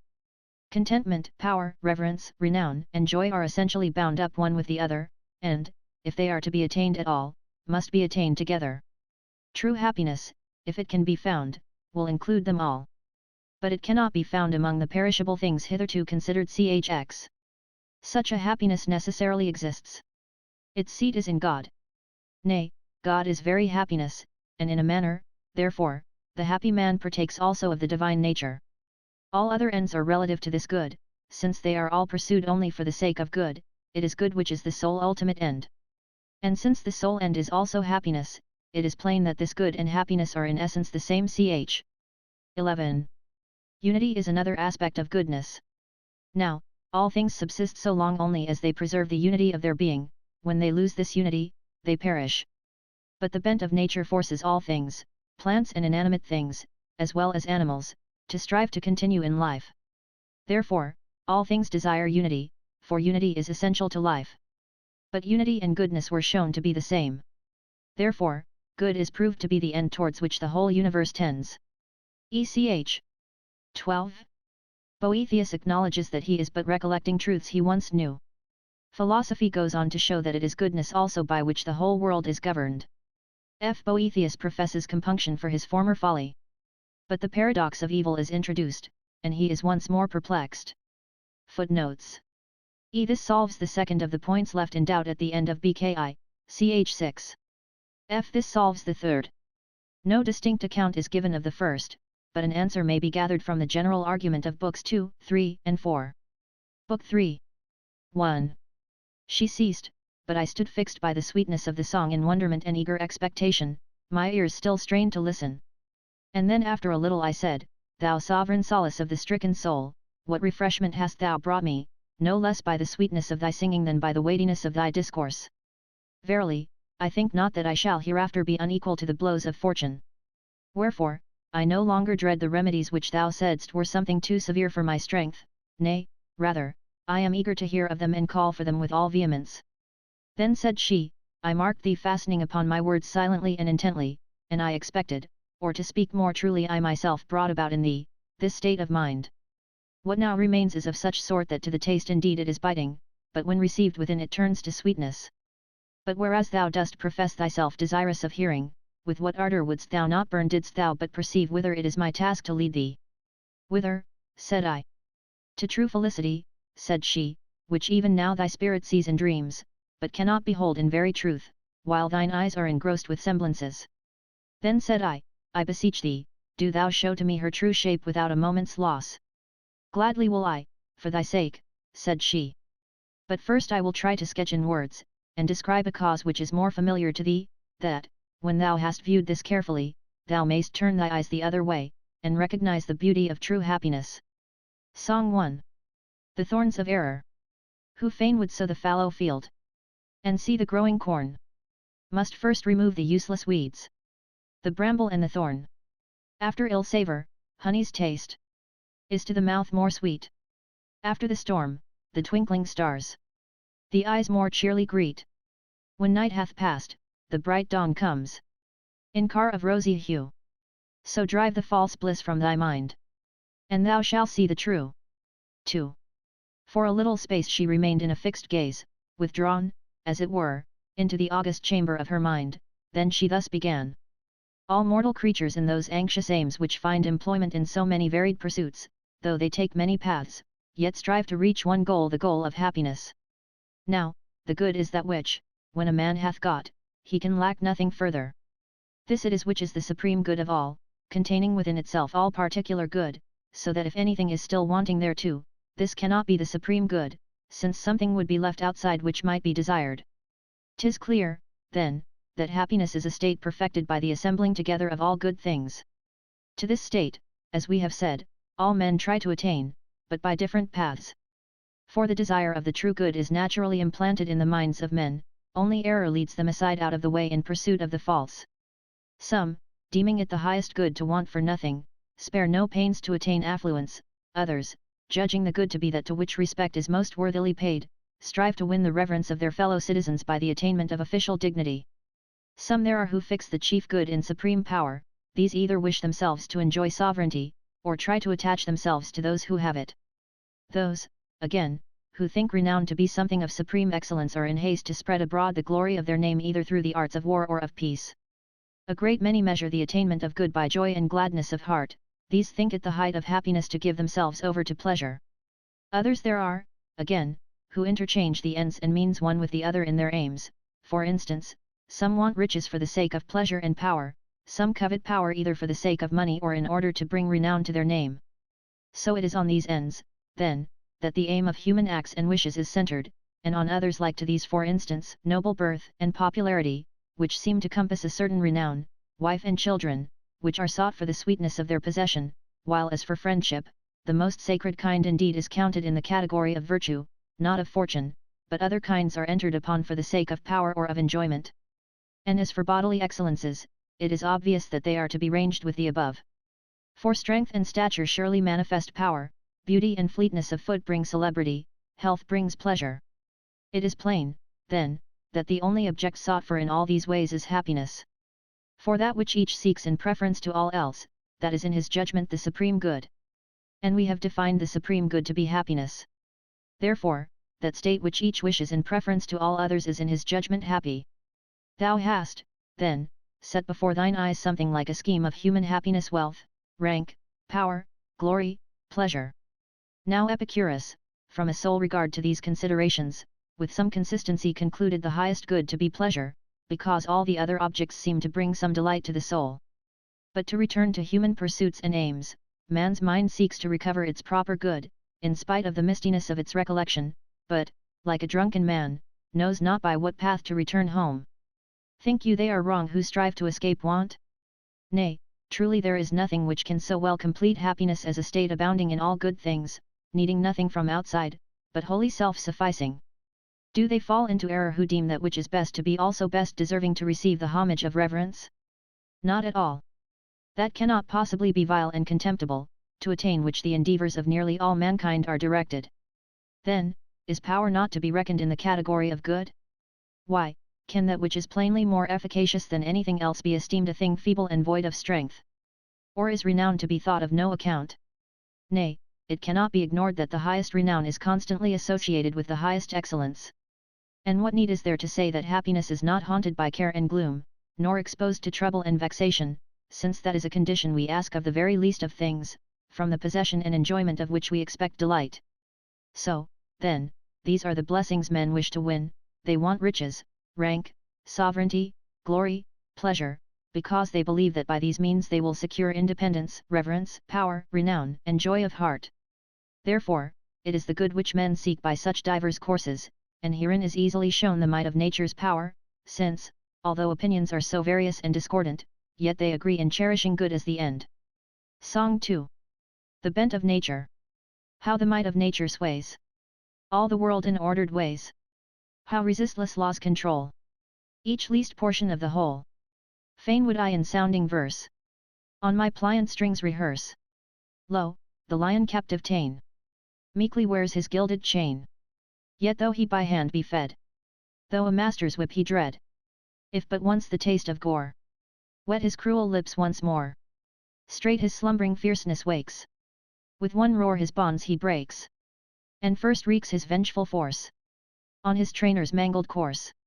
And the woodland songster, pent in forlorn imprisonment, though a mistress lavish care store of honeyed sweets prepare, yet, if in his narrow cage, as he hops from bar to bar, he should spy the woods afar, cool with sheltering foliage, all these dainties he will spurn. To the woods his heart will turn, only for the woods he longs. Pipes the woods in all his songs. To rude force the sapling bends, while the hand its pressure lends. If the hand its pressure slack, straight the supple wood springs back. Phoebus in the western main sinks, but swift his car again by a secret path is borne to the wonted gates of morn. Thus are all things seen to yearn in due time for due return, and no order fixed may stay, save which in th appointed way joins the end to the beginning, in a steady cycle spinning. 3. Yet, too, creatures of earth, have some glimmering of your origin, however faint, and though in a vision dim and clouded, yet in some wise, notwithstanding, yet discern the true end of happiness, and so the aim of nature leads you thither to that true good while error in many forms leads you astray therefrom. For reflect whether men are able to win happiness by those means through which they think to reach the proposed end. Truly, if either wealth, rank, or any of the rest, bring with them anything of such sort as seems to have nothing wanting to it that is good, we, too, acknowledge that some are made happy by the acquisition of these things. But if they are not able to fulfill their promises, and, moreover, lack many good things, is not the happiness men seek in them clearly discovered to be a false show? Therefore do I first ask thee thyself, who but lately wert living in affluence, amid all that abundance of wealth, was thy mind never troubled in consequence of some wrong done to thee? Nay, said I cannot ever remember a time when my mind was so completely at peace as not to feel the pang of some uneasiness. Was it not because either something was absent which thou wouldst not have absent, or present which thou wouldst have away? Yes, said I. Then, thou didst want the presence of the one, the absence of the other. Admitted. But a man lacks that of which he is in want. He does. And he who lacks something is not in all points self-sufficing. No, certainly not, said I. So wert thou, then, in the plenitude of thy wealth, supporting this insufficiency. I must have been. Wealth, then, cannot make its possessor independent and free from all want, yet this was what it seemed to promise. Moreover, I think this also well deserves to be considered, that there is nothing in the special nature of money to hinder its being taken away from those who possess it against their will. I admit it. Why, of course, when every day the stronger wrests it from the weaker without his consent. Else, whence come lawsuits, except in seeking to recover monies which have been taken away against their owners will by force or fraud. True, said I. Then, everyone will need some extraneous means of protection to keep his money safe. Who can venture to deny it? Yet he would not, unless he possessed the money which it is possible to lose. No, he certainly would not. Then, we have worked round to an opposite conclusion, the wealth which was thought to make a man independent rather puts him in need of further protection. How in the world, then, can want be driven away by riches? Cannot the rich feel hunger? Cannot they thirst? Are not the limbs of the wealthy sensitive to the winter's cold?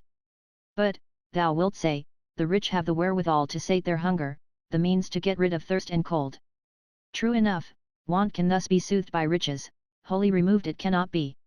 For if this ever gaping, ever craving want is glutted by wealth, it needs must be that the want itself which can be so glutted still remains. I do not speak of how very little suffices for nature, and how for avarice nothing is enough.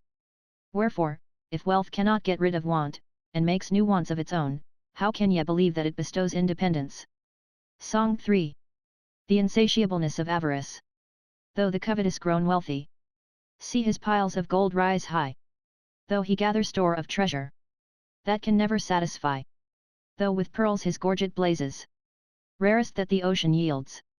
Though 100 head of oxen travail in his ample fields, ne'er shall carking care forsake him, while he draws this vital breath, and his riches go not with him, when his eyes are closed in death. 4. Well, but official dignity clothes him to whom it comes with honor and reverence. Have, then, offices of state such power as to plant virtue in the minds of their possessors, and drive out vice? Nay, they are rather wont to signalize iniquity than to chase it away, and hence arises our indignation that honors so often fall to the most iniquitous of men. Accordingly, Catullus calls Nonius an ulcer spot, though sitting in the curule chair. Dost not see what infamy high position brings upon the bad? Surely their unworthiness will be less conspicuous if their rank does not draw upon them the public notice. In thy own case, wouldst thou ever have been induced by all these perils to think of sharing office with Decoratus, since thou hast discerned in him the spirit of a rascally parasite and informer?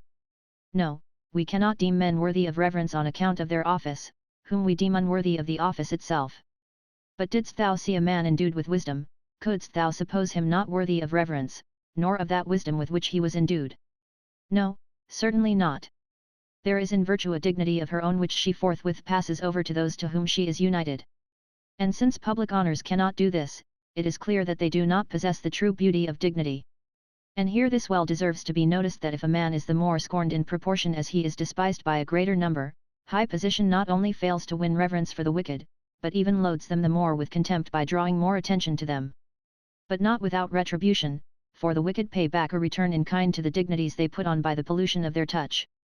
Perhaps, too, another consideration may teach thee to confess that true reverence cannot come through these counterfeit dignities. It is this: if one who had been many times consul chanced to visit barbaric lands, would his office win him the reverence of the barbarians? And yet if reverence were the natural effect of dignities, they would not forego their proper function in any part of the world, even as fire never anywhere fails to give forth heat.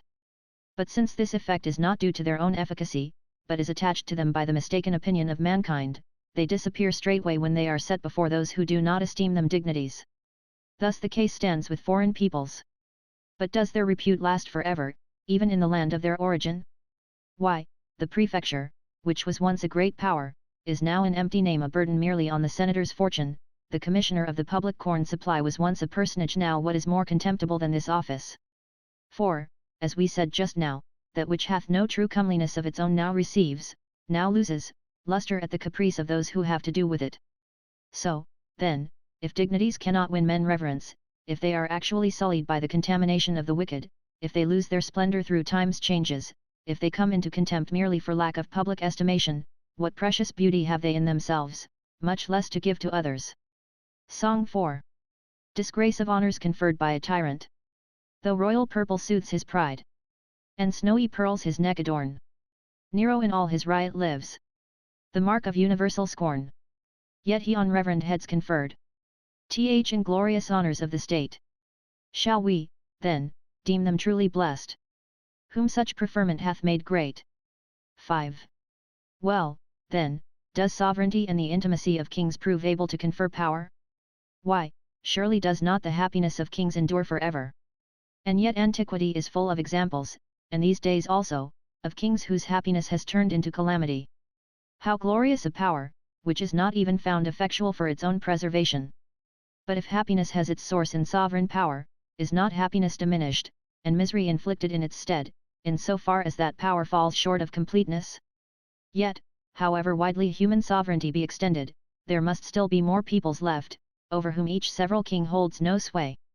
Now, at whatever point the power on which happiness depends ceases, here powerlessness steals in and makes wretchedness, so, by this way of reckoning, there must needs be a balance of wretchedness in the lot of the king.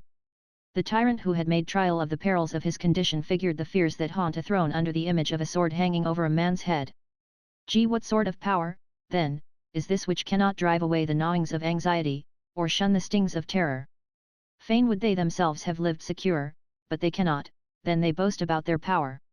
Dost thou count him to possess power whom thou seest to wish what he cannot bring to pass?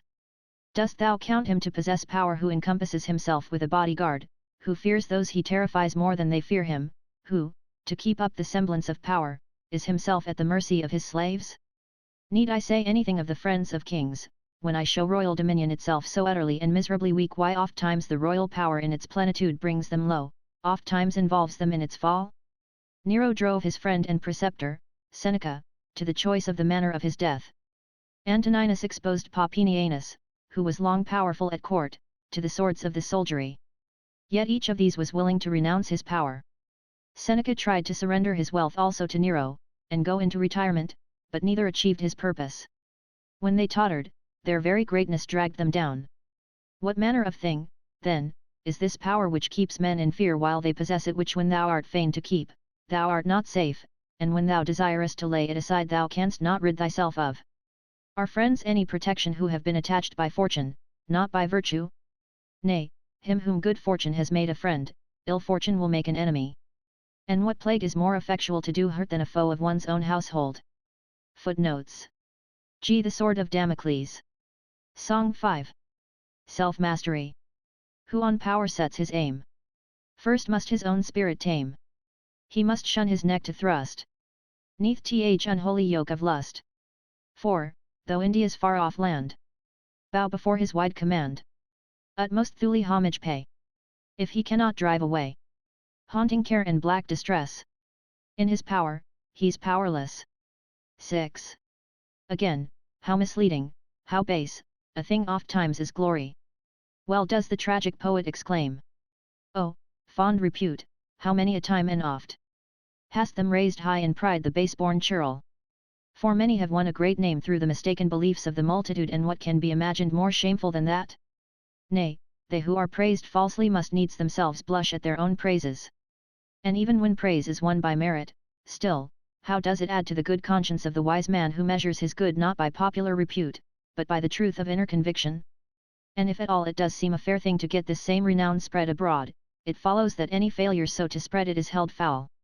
But if, as I set forth but now, there must needs be many tribes and peoples whom the fame of any single man cannot reach, it follows that he whom thou esteemest glorious seems all inglorious in a neighbouring quarter of the globe. As to popular favour, I do not think it even worthy of mention in this place, since it never cometh of judgment, and never lasteth steadily. Then, again, who does not see how empty, how foolish, is the fame of noble birth? Why, if the nobility is based on renown, the renown is another's. For, truly, nobility seems to be a sort of reputation coming from the merits of ancestors. But if it is the praise which brings renown, of necessity it is they who are praised that are famous. Wherefore, the fame of another clothes thee not with splendour if thou hast none of thine own. So, if there is any excellence in nobility of birth, methinks it is this alone, that it would seem to impose upon the nobly born the obligation not to degenerate from the virtue of their ancestors. Song 6. True nobility. All men are of one kindred stock, though scattered far and wide. For one is father of us all, one doth for all provide. He gave the sun his golden beams, the moon her silver horn. He set mankind upon the earth, as stars the heavens adorn. He shut a soul, a heaven-born soul, within the body's frame. The noble origin he gave each mortal wight may claim. Why boast yet, then, so loud of race and high ancestral line? If yet behold your being's source, and God's supreme design. None is degenerate, none base, unless by taint of sin. And cherished vice he foully stain his heavenly origin. 7. Then, what shall I say of the pleasures of the body? The lust thereof is full of uneasiness, the sating, of repentance. What sicknesses, what intolerable pains, are they wont to bring on the bodies of those who enjoy them, the fruits of iniquity, as it were. Now, what sweetness the stimulus of pleasure may have I do not know.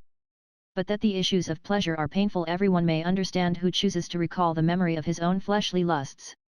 Nay, if these can make happiness, there is no reason why the beasts also should not be happy, since all their efforts are eagerly set upon satisfying the bodily wants. I know, indeed, that the sweetness of wife and children should be right comely, yet only too true to nature is what was said of one that he found in his sons his tormentors.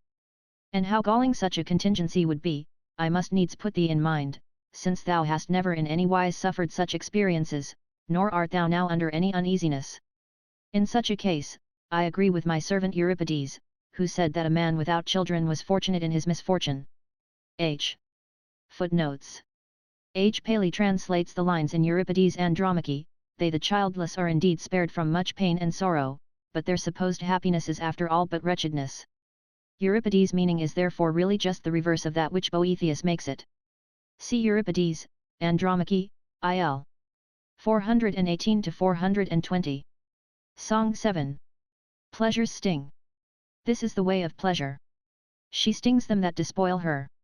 And, like the winged twaller, who's lost her honeyed treasure, she flies, but leaves her smart, deep rankling in the heart. 8. It is beyond doubt, then, that these paths do not lead to happiness, they cannot guide anyone to the promised goal. Now, I will very briefly show what serious evils are involved in following them. Just consider. Is it thy endeavor to heap up money? Why, thou must wrest it from its present possessor. Art thou minded to put on the splendor of official dignity? Thou must beg from those who have the giving of it, thou who covetest to outvie others in honor must lower thyself to the humble posture of petition. Dost thou long for power? Thou must face perils, for thou wilt be at the mercy of thy subjects' plots. Is glory thy aim? Thou art lured on through all manner of hardships, and there is an end to thy peace of mind. Art fain to lead a life of pleasure? Yet who does not scorn and contemn one who is the slave of the weakest and vilest of things, the body? Again, on how slight and perishable a possession do they rely who set before themselves bodily excellences? Can yet ever surpass the elephant in bulk or the bull in strength? Can yet excel the tiger in swiftness? Look upon the infinitude, the solidity, the swift motion, of the heavens, and for once cease to admire things mean and worthless. And yet the heavens are not so much to be admired on this account as for the reason which guides them. Then, how transient is the luster of beauty! How soon gone, more fleeting than the fading bloom of spring flowers! And yet if, as Aristotle says, men should see with the eyes of Lincers, so that their sight might pierce through obstructions, would not that body of Alcibiades, so gloriously fair in outward seeming, appear altogether loathsome when all its inward parts lay open to the view? Therefore, it is not thy own nature that makes thee seem beautiful, but the weakness of the eyes that see thee. Yet prize as unduly as ye will that body's excellences, so long as ye know that this that ye admire, whatever its worth, can be dissolved away by the feeble flame of a 3 days' fever. From all which considerations we may conclude as a whole, that these things which cannot make good the advantages they promise, which are never made perfect by the assemblage of all good things, these neither lead as byways to happiness, nor themselves make men completely happy. Song 8. Human folly. Alas! How wide astray doth ignorance these wretched mortals lead from truth's own way. For not on leafy stems do ye within the greenwood look for gold, nor strip the vine for gems. Your nets ye do not spread upon the hilltops, that the groaning board with fish be furnished. If ye are fain to chase the bounding goat, ye sweep not in vain search the ocean's ruffled face. The sea's far depths they know, each hidden nook, wherein the waves o'er wash. The pearl as white as snow, where lurks the Tyrian shell, where fish and prickly urchins do abound. All this they know full well, but not to know or care, where hidden lies the good all hearts desire. This blindness they can bear, with gaze on earth low bent. They seek for that which reacheth far beyond the starry firmament. What curse shall I call down on hearts so dull? May they the race still run for wealth and high renown. And when with much ado, the false good they have grasped then too late. May they discern the true. 9. This much may well suffice to set forth the form of false happiness. If this is now clear to thine eyes, the next step is to show what true happiness is. Indeed, said I see clearly enough that neither is independence to be found in wealth, nor power in sovereignty, nor reverence in dignities, nor fame in glory, nor true joy in pleasures. Hast thou discerned also the causes why this is so? I seem to have some inkling, but I should like to learn more at large from thee. Why, truly the reason is hard at hand. That which is simple and indivisible by nature human error separates, and transforms from the true and perfect to the false and imperfect. Dost thou imagine that which lacketh nothing can want power? Certainly not. Right, for if there is any feebleness of strength in anything, in this there must necessarily be need of external protection. That is so. Accordingly, the nature of independence and power is one and the same. It seems so. Well, but dost think that anything of such a nature as this can be looked upon with contempt, or is it rather of all things most worthy of veneration? Nay, there can be no doubt as to that. Let us, then, add reverence to independence and power, and conclude these three to be one. We must if we will acknowledge the truth. Thinkest thou, then, this combination of qualities to be obscure and without distinction, or rather famous in all renown? Just consider, can that want renown which has been agreed to be lacking in nothing, to be supreme in power, and right worthy of honor, for the reason that it cannot bestow this upon itself, and so comes to appear somewhat poor in esteem? I cannot but acknowledge that, being what it is, this union of qualities is also right famous. It follows, then, that we must admit that renown is not different from the other three. It does, said I.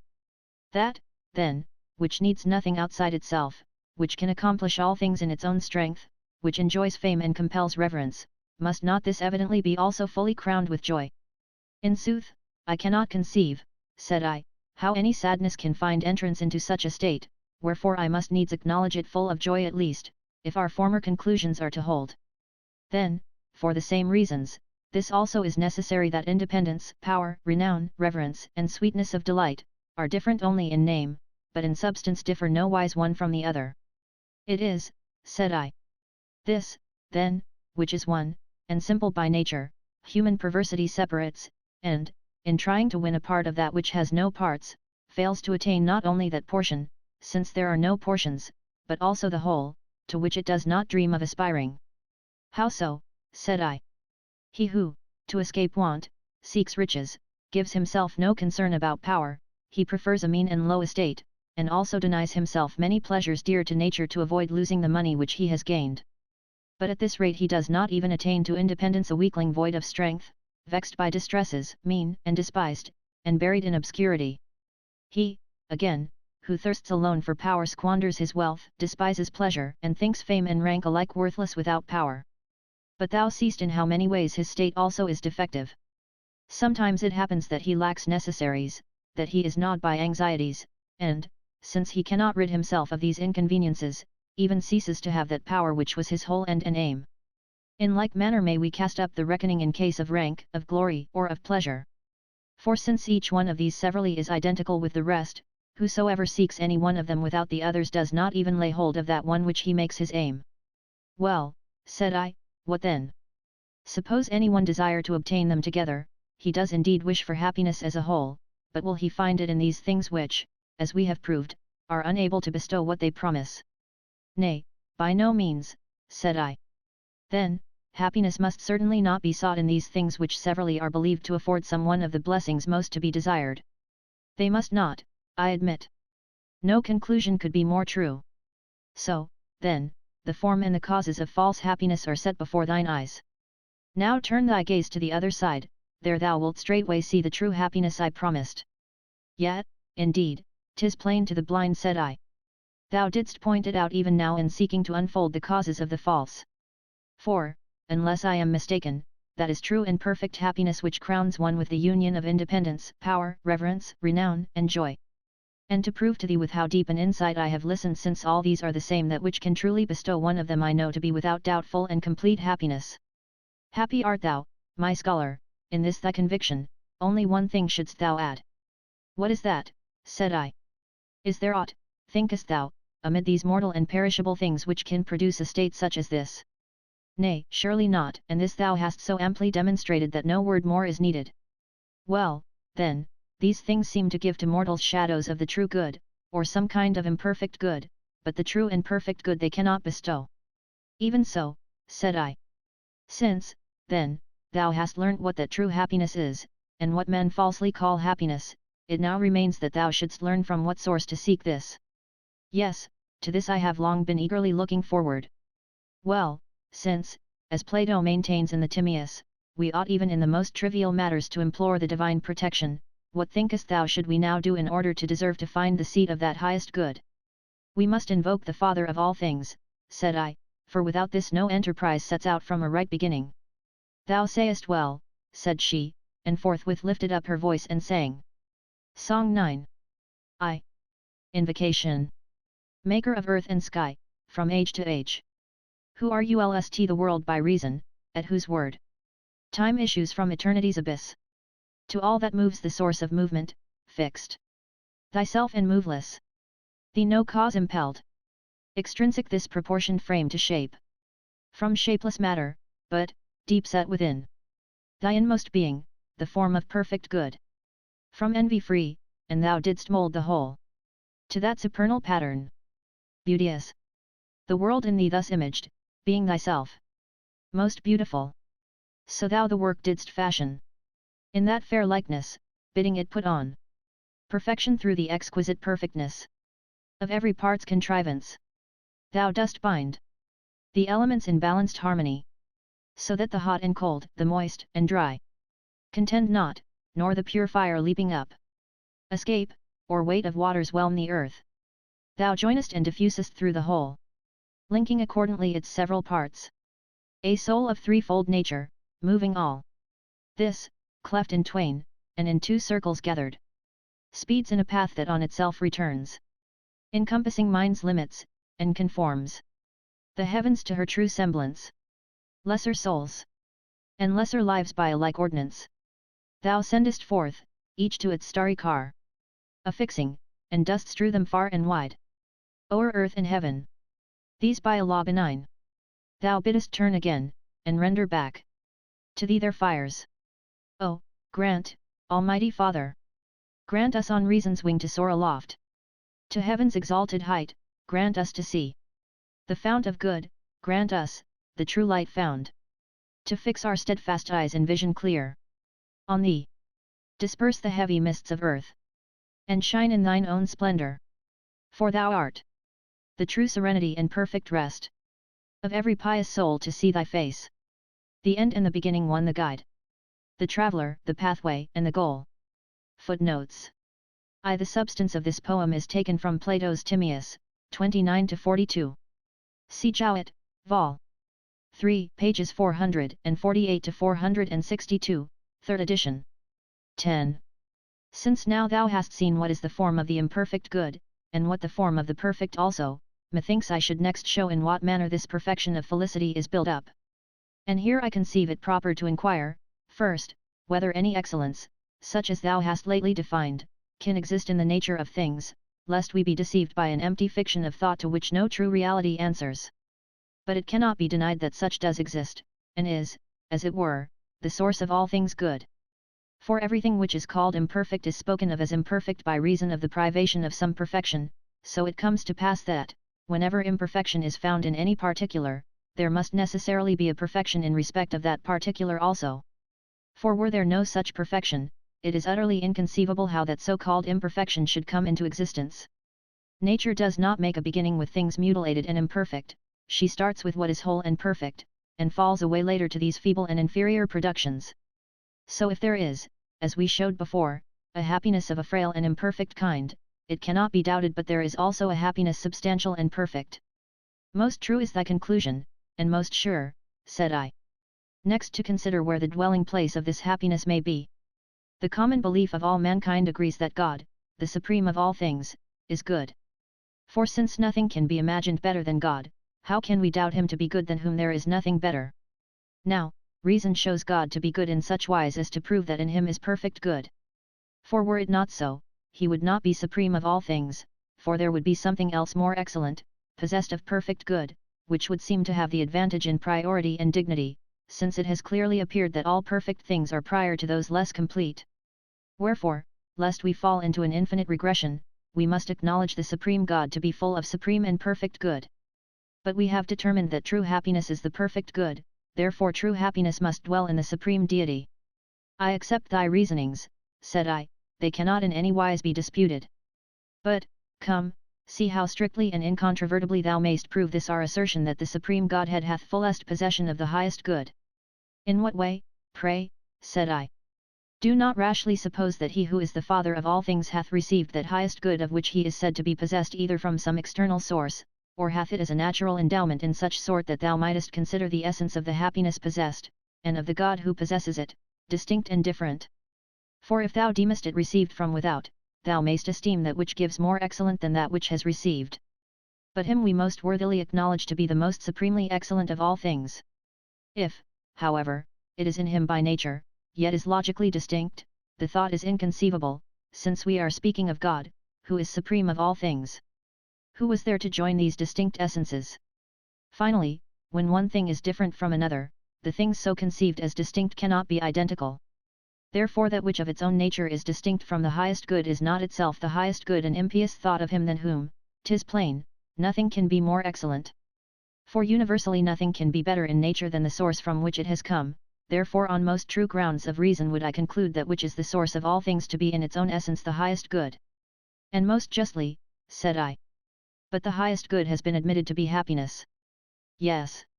Then, said she, it is necessary to acknowledge that God is very happiness. Yes, said I cannot gainsay my former admissions, and I see clearly that this is a necessary inference therefrom. Reflect, also, said she, whether the same conclusion is not further confirmed by considering that there cannot be two supreme goods distinct one from the other. For the goods which are different clearly cannot be severally each what the other is, wherefore neither of the two can be perfect, since to either the other is wanting, but since it is not perfect, it cannot manifestly be the supreme good. By no means, then, can goods which are supreme be different one from the other. But we have concluded that both happiness and God are the supreme good, wherefore that which is highest divinity must also itself necessarily be supreme happiness. No conclusion, said I, could be truer to fact, nor more soundly reasoned out, nor more worthy of God. Then, further, said she, just as geometric aeons are wont to draw inferences from their demonstrations to which they give the name deductions, so will I add here a sort of corollary. For since men become happy by the acquisition of happiness, while happiness is very godship, it is manifest that they become happy by the acquisition of godship. But as by the acquisition of justice men become just, and wise by the acquisition of wisdom, so by parity of reasoning by acquiring godship they must of necessity become gods. So every man who is happy is a god, and though in nature God is one only, yet there is nothing to hinder that very many should be gods by participation in that nature. A fair conclusion, and a precious, said I, deduction or corollary, by whichever name thou wilt call it. And yet, said she, not one whit fairer than this which reason persuades us to add. Why, what, said I. Why, seeing happiness has many particulars included under it, should all these be regarded as forming one body of happiness, as it were, made up of various parts, or is there some one of them which forms the full essence of happiness, while all the rest are relative to this?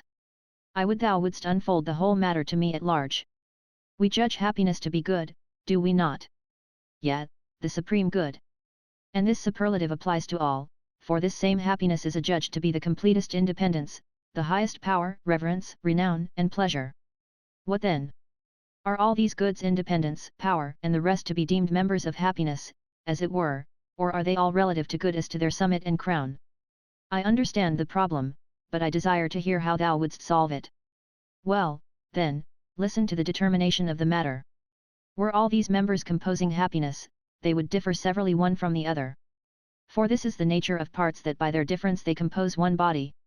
All these, however, have been proved to be the same, therefore they cannot possibly be members, otherwise happiness will seem to be built up out of one member, which cannot be. There can be no doubt as to that, said I, but I am impatient to hear what remains. Why, it is manifest that all the others are relative to the good. For the very reason why independence is sought is that it is judged good, and so power also, because it is believed to be good. The same, too, may be supposed of reverence, of renown, and of pleasant delight. Good, then, is the sum and source of all desirable things. That which has not in itself any good, either in reality or in semblance, can in no wise be desired. Contrariwise, even things which by nature are not good are desired as if they were truly good, if they seem to be so.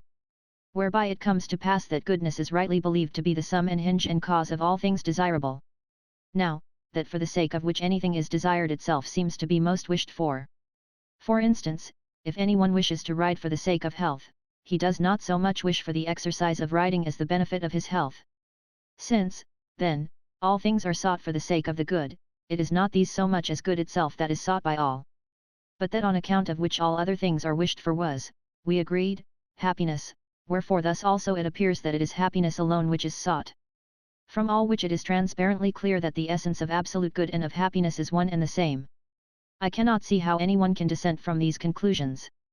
But we have also proved that God and true happiness are one and the same. Yes, said I. Then we can safely conclude, also, that God's essence is seated in absolute good, and nowhere else. Song 10. The True Light. Hither come, all ye whose minds lust with rosy fetters binds. Lust to bondage hard compelling. Earthy souls that are his dwelling. Here shall be your labour's close. Here your haven of repose. Come, to your one refuge press. Wide it stands to all distress. Not the glint of yellow gold. Down bright Herma's current rolled. Not the Tagus precious sands. Nor in far-off scorching lands.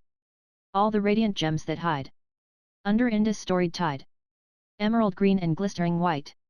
Can illume our feeble sight. But they rather leave the mind in its native darkness blind. For the fairest beams they shed in earth's lowest depths were fed. But the splendor that supplies strength and vigor to the skies, and the universe controls, shunneth dark and ruined souls.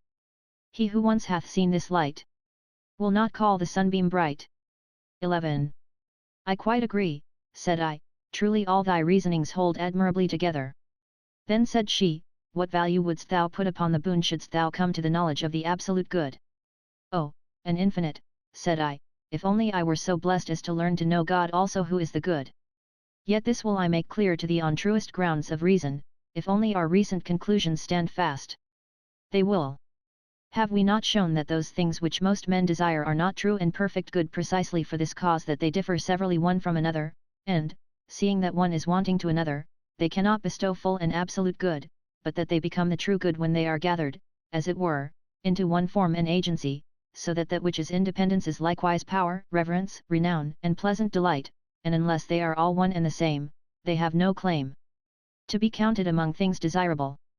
Yes, this was clearly proved, and cannot in any wise be doubted. Now, when things are far from being good while they are different, but become good as soon as they are one, is it not true that these become good by acquiring unity? It seems so, said I. But dost not thou allow that all which is good by participation in goodness? It is. Then, thou must on similar grounds admit that unity and goodness are the same, for when the effects of things in their natural working differ not, their essence is one and the same. There is no denying it. Now, dost thou know, said she, that all which is abides and subsists so long as it continues one, but so soon as it ceases to be one it perishes and falls to pieces. In what way? Why, take animals, for example. When soul and body come together, and continue in one, this is, we say, a living creature, but when this unity is broken by the separation of these two, the creature dies, and is clearly no longer living.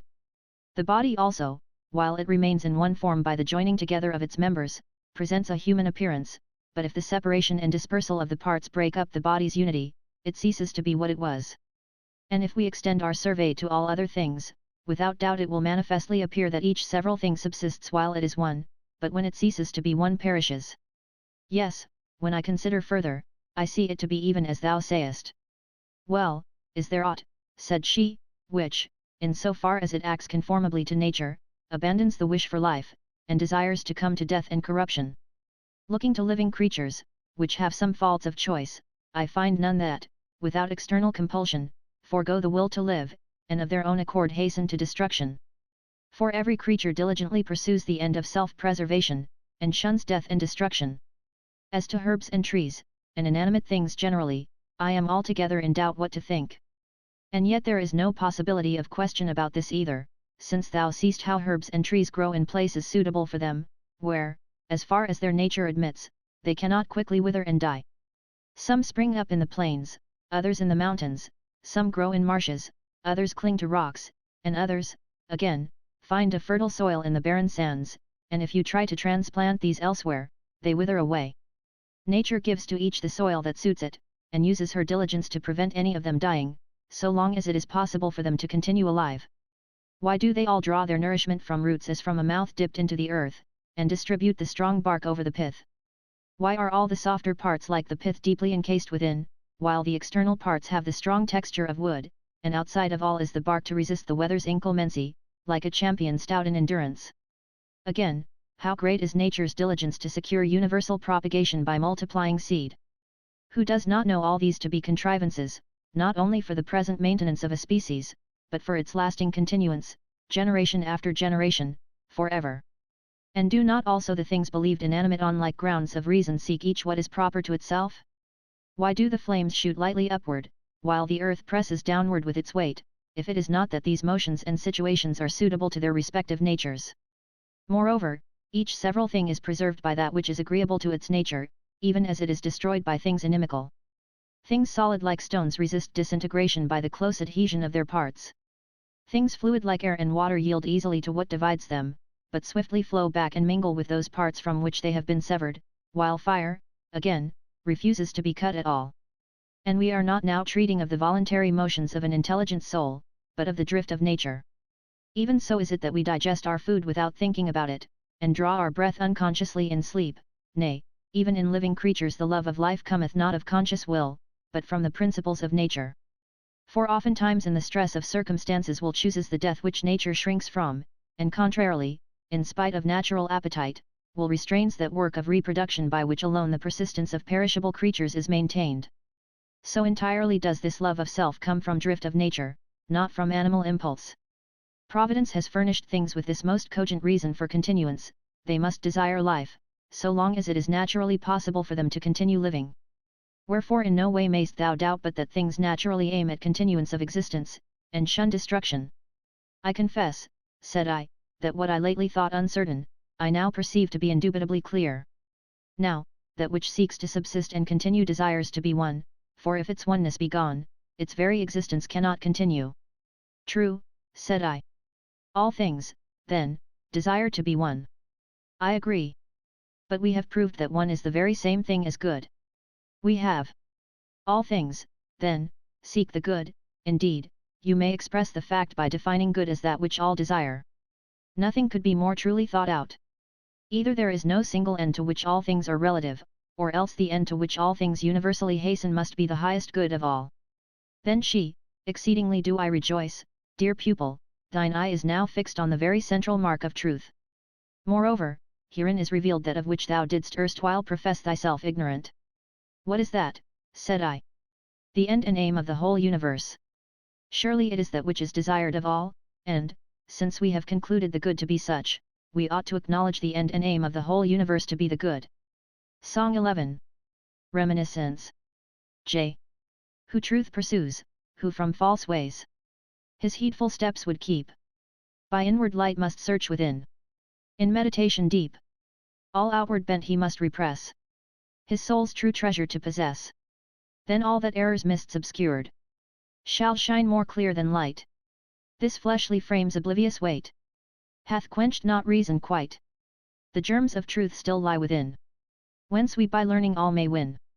Else how could ye the answer do? Untaught to questions give. Were 't not that deep within the soul truth's secret sparks do live? If Plato's teaching erreth not, we learn but that we have forgot. Footnotes. J. The doctrine of reminiscence, i.e., that all learning is really recollection, is set forth at length by Plato in the Meno, 81-86, and the Phaedo, 72-76. See Jowett, Vol. 2, pages 40-47 and 213-218. 12. Then said I, with all my heart I agree with Plato. Indeed, this is now the second time that these things have been brought back to my mind. First I lost them through the clogging contact of the body, then after through the stress of heavy grief. Then she continued, if thou wilt reflect upon thy former admissions, it will not be long before thou dost also recollect that of which erstwhile thou didst confess thyself ignorant. What is that? Said I. The principles of the world's government, said she. Yes, I remember my confession, and, although I now anticipate what thou intendest, I have a desire to hear the argument plainly set forth. A while ago thou deemedst it beyond all doubt that God doth govern the world. I do not think it doubtful now, nor shall I ever, and by what reasons I am brought to this assurance I will briefly set forth. This world could never have taken shape as a single system out of parts so diverse and opposite were it not that there is one who joins together these so diverse things. And when it had once come together, the very diversity of natures would have dissevered it and torn it asunder in universal discord were there not one who keeps together what he has joined. Nor would the order of nature proceed so regularly, nor could its course exhibit motions so fixed in respect of position, time, range, efficacy, and character, unless there were one who, himself abiding, disposed these various vicissitudes of change. This power, whatsoever it be, whereby they remain as they were created, and are kept in motion, I call by the name which all recognize God. Then said she, seeing that such is thy belief, it will cost me little trouble, I think, to enable thee to win happiness, and return in safety to thy own country.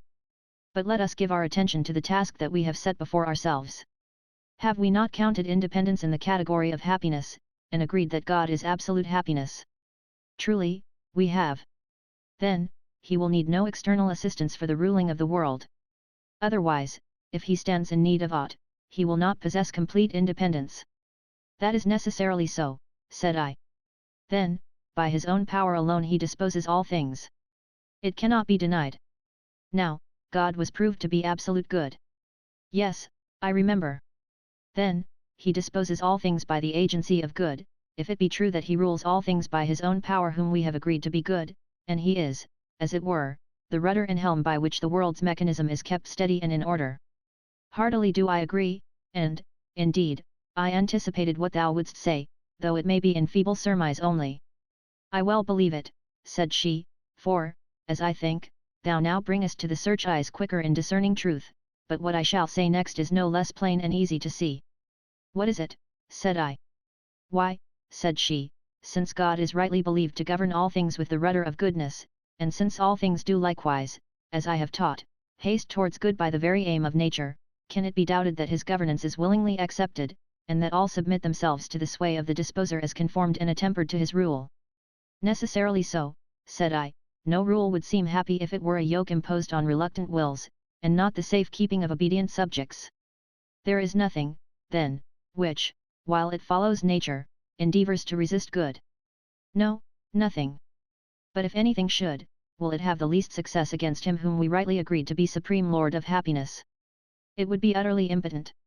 There is nothing, then, which has either the will or the power to oppose this supreme good. No, I think not. So, then, said she, it is the supreme good which rules in strength, and graciously disposes all things. Then said I, how delighted am I at thy reasonings, and the conclusion to which thou hast brought them, but most of all at these very words which thou usest. I am now at last ashamed of the folly that so sorely vexed me. Thou hast heard the story of the giants assailing heaven, but a beneficent strength disposed of them also, as they deserved. But shall we submit our arguments to the shock of mutual collision, it may be from the impact some fair spark of truth may be struck out. If it be thy good pleasure, said I. No one can doubt that God is all-powerful. No one at all can question it who thinks consistently. Now, there is nothing which one who is all-powerful cannot do. Nothing. But can God do evil, then? Nay, by no means. Then, evil is nothing, said she, since he to whom nothing is impossible is unable to do evil. Art thou mocking me, said I, weaving a labyrinth of tangled arguments, now seeming to begin where thou didst end, and now to end where thou didst begin, or dost thou build up some wondrous circle of divine simplicity? For, truly, a little before thou didst begin with happiness, and say it was the supreme good, and didst declare it to be seated in the supreme Godhead. God himself, too, thou didst affirm to be supreme good and all complete happiness, and from this thou didst go on to add, as by the way, the proof that no one would be happy unless he were likewise God. Again, thou didst say that the very form of good was the essence both of God and of happiness, and didst teach that the Absolute One was the absolute good which was sought by universal nature. Thou didst maintain, also, that God rules the universe by the governance of goodness, that all things obey him willingly, and that evil has no existence in nature. And all this thou didst unfold without the help of assumptions from without, but by inherent and proper proofs, drawing credence one from the other. Then answered she, Far is it from me to mock thee, nay, by the blessing of God, whom we lately addressed in prayer, we have achieved the most important of all objects. For such is the form of the divine essence, that neither can it pass into things external, nor take up anything external into itself, but, as Parmenides says of it, in body like to a sphere on all sides perfectly rounded. It rolls the restless orb of the universe, keeping itself motionless the while. And if I have also employed reasonings not drawn from without, but lying within the compass of our subject, there is no cause for thee to marvel, since thou hast learned on Plato's authority that words ought to be akin to the matter of which they treat. Song 12. Orpheus and Eurydice. Blessed he whose feet have stood beside the fount of good. Blessed he whose will could break earth's chains for wisdom's sake. The Thracian bard, 'tis said, mourned his dear consort dead. To hear the plaintive strain, the woods moved in his train, and the stream ceased to flow, held by so soft a woe. The deer without dismay beside the lion lay. The hound, by song subdued, no more the hare pursued, but the pang unassuaged in his own bosom raged. The music that could calm all else brought him no balm. Chiding the powers immortal, he came unto hell's portal. There breathed all tender things upon his sounding strings. Each rhapsody high wrought, his goddess mother taught. All he from grief could borrow, and love redoubling sorrow. Till, as the echoes waken, all Taenarus is shaken, whilst he to ruth persuades the monarch of the shades. With dulcet prayer, spellbound, the triple-headed hound, at sounds so strangely sweet, falls crouching at his feet. The dread avengers, too, that guilty minds pursue, with ever-haunting fears, are all dissolved in tears.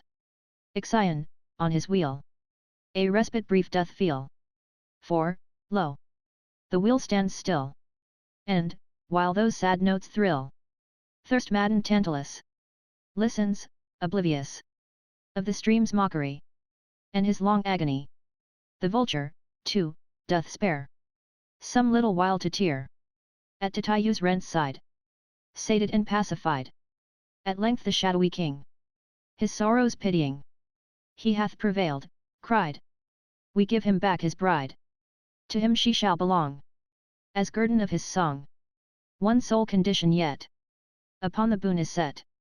Let him not turn his eyes to view his hard-won prize, till they securely pass the gates of hell. Alas! What law can lovers move? A higher law is love.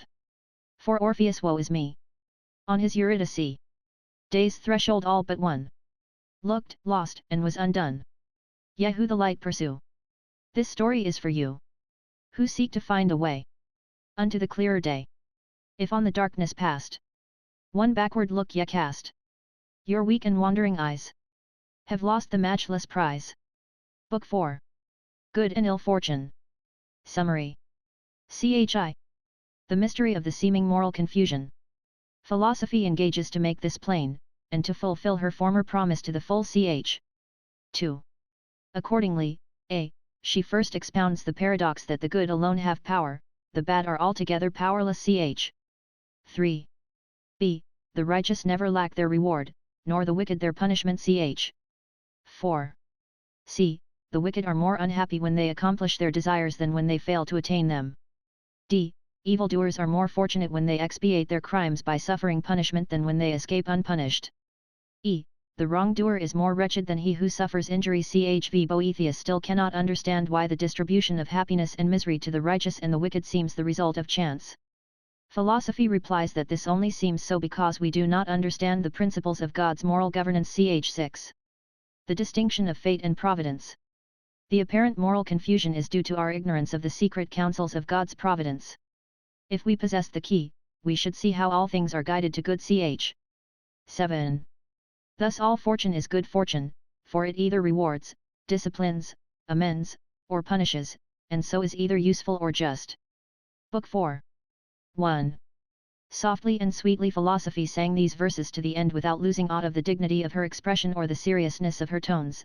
Then, forasmuch as I was as yet unable to forget my deeply seated sorrow, just as she was about to say something further, I broke in and cried, O thou guide into the way of true light, all that thy voice hath uttered from the beginning even unto now has manifestly seemed to me at once divine contemplated in itself, and by the force of thy arguments placed beyond the possibility of overthrow.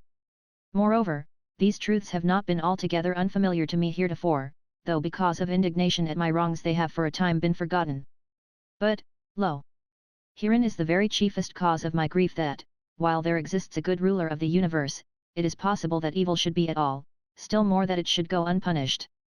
Surely thou must see how deservedly this of itself provokes astonishment.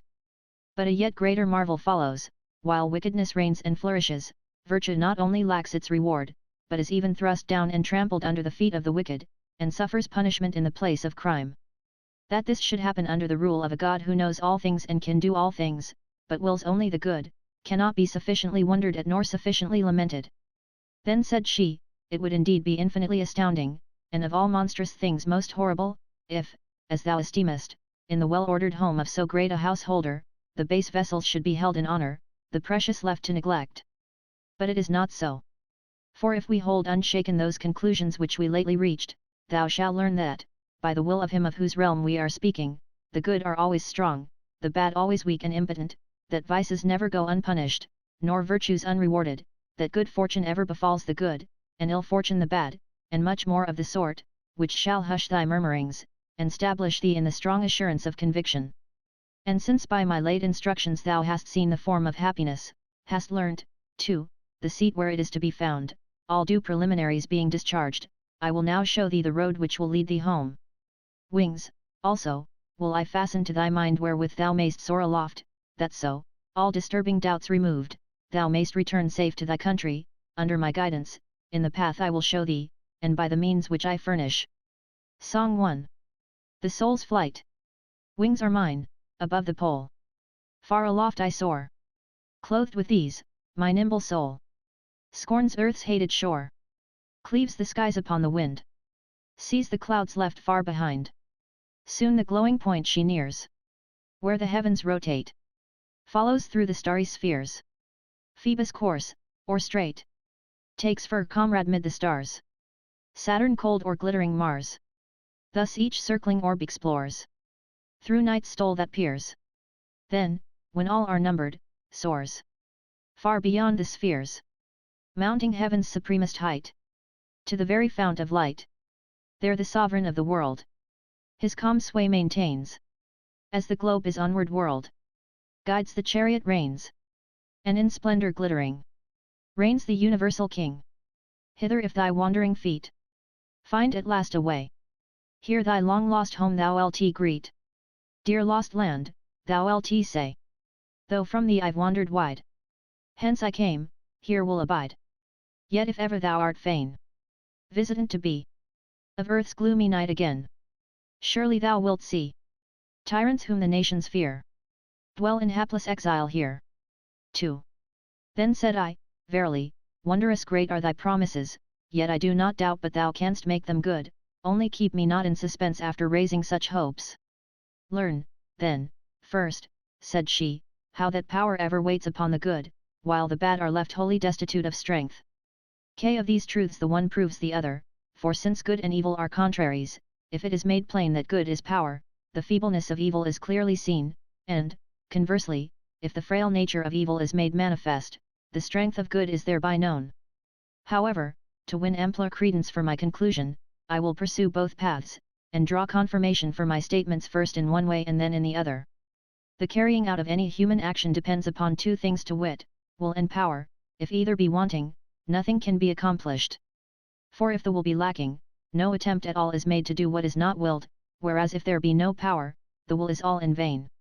And so, if thou seest any man wishing to attain some end, yet utterly failing to attain it, thou canst not doubt that he lacked the power of getting what he wished for. Why, certainly not, there is no denying it. Canst thou, then, doubt that he whom thou seest to have accomplished what he willed had also the power to accomplish it? Of course not.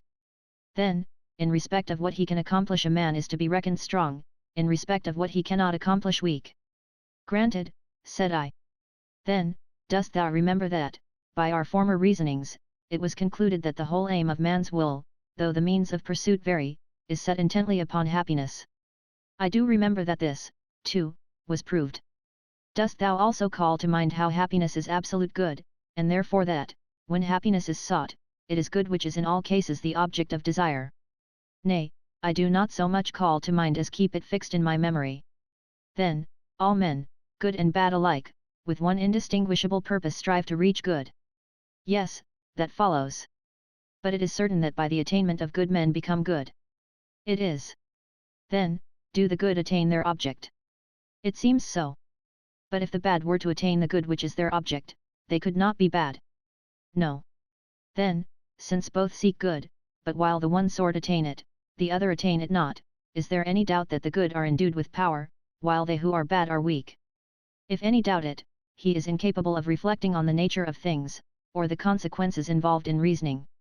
Again, supposing there are two things to which the same function is prescribed in the course of nature, and one of these successfully accomplishes the function by natural action, the other is altogether incapable of that natural action, instead of which, in a way other than is agreeable to its nature, it I will not say fulfills its function, but feigns to fulfill it, which of these two would in thy view be the stronger?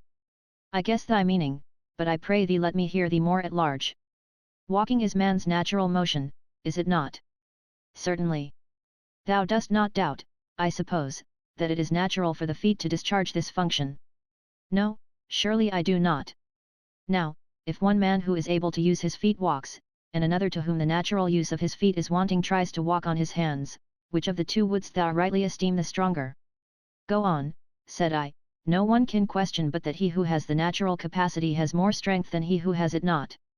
Now, the supreme good is set up as the end alike for the bad and for the good, but the good seek it through the natural action of the virtues, whereas the bad try to attain this same good through all manner of concupiscence, which is not the natural way of attaining good. Or dost thou think otherwise? Nay, rather, one further consequence is clear to me, for from my admissions it must needs follow that the good have power, and the bad are impotent.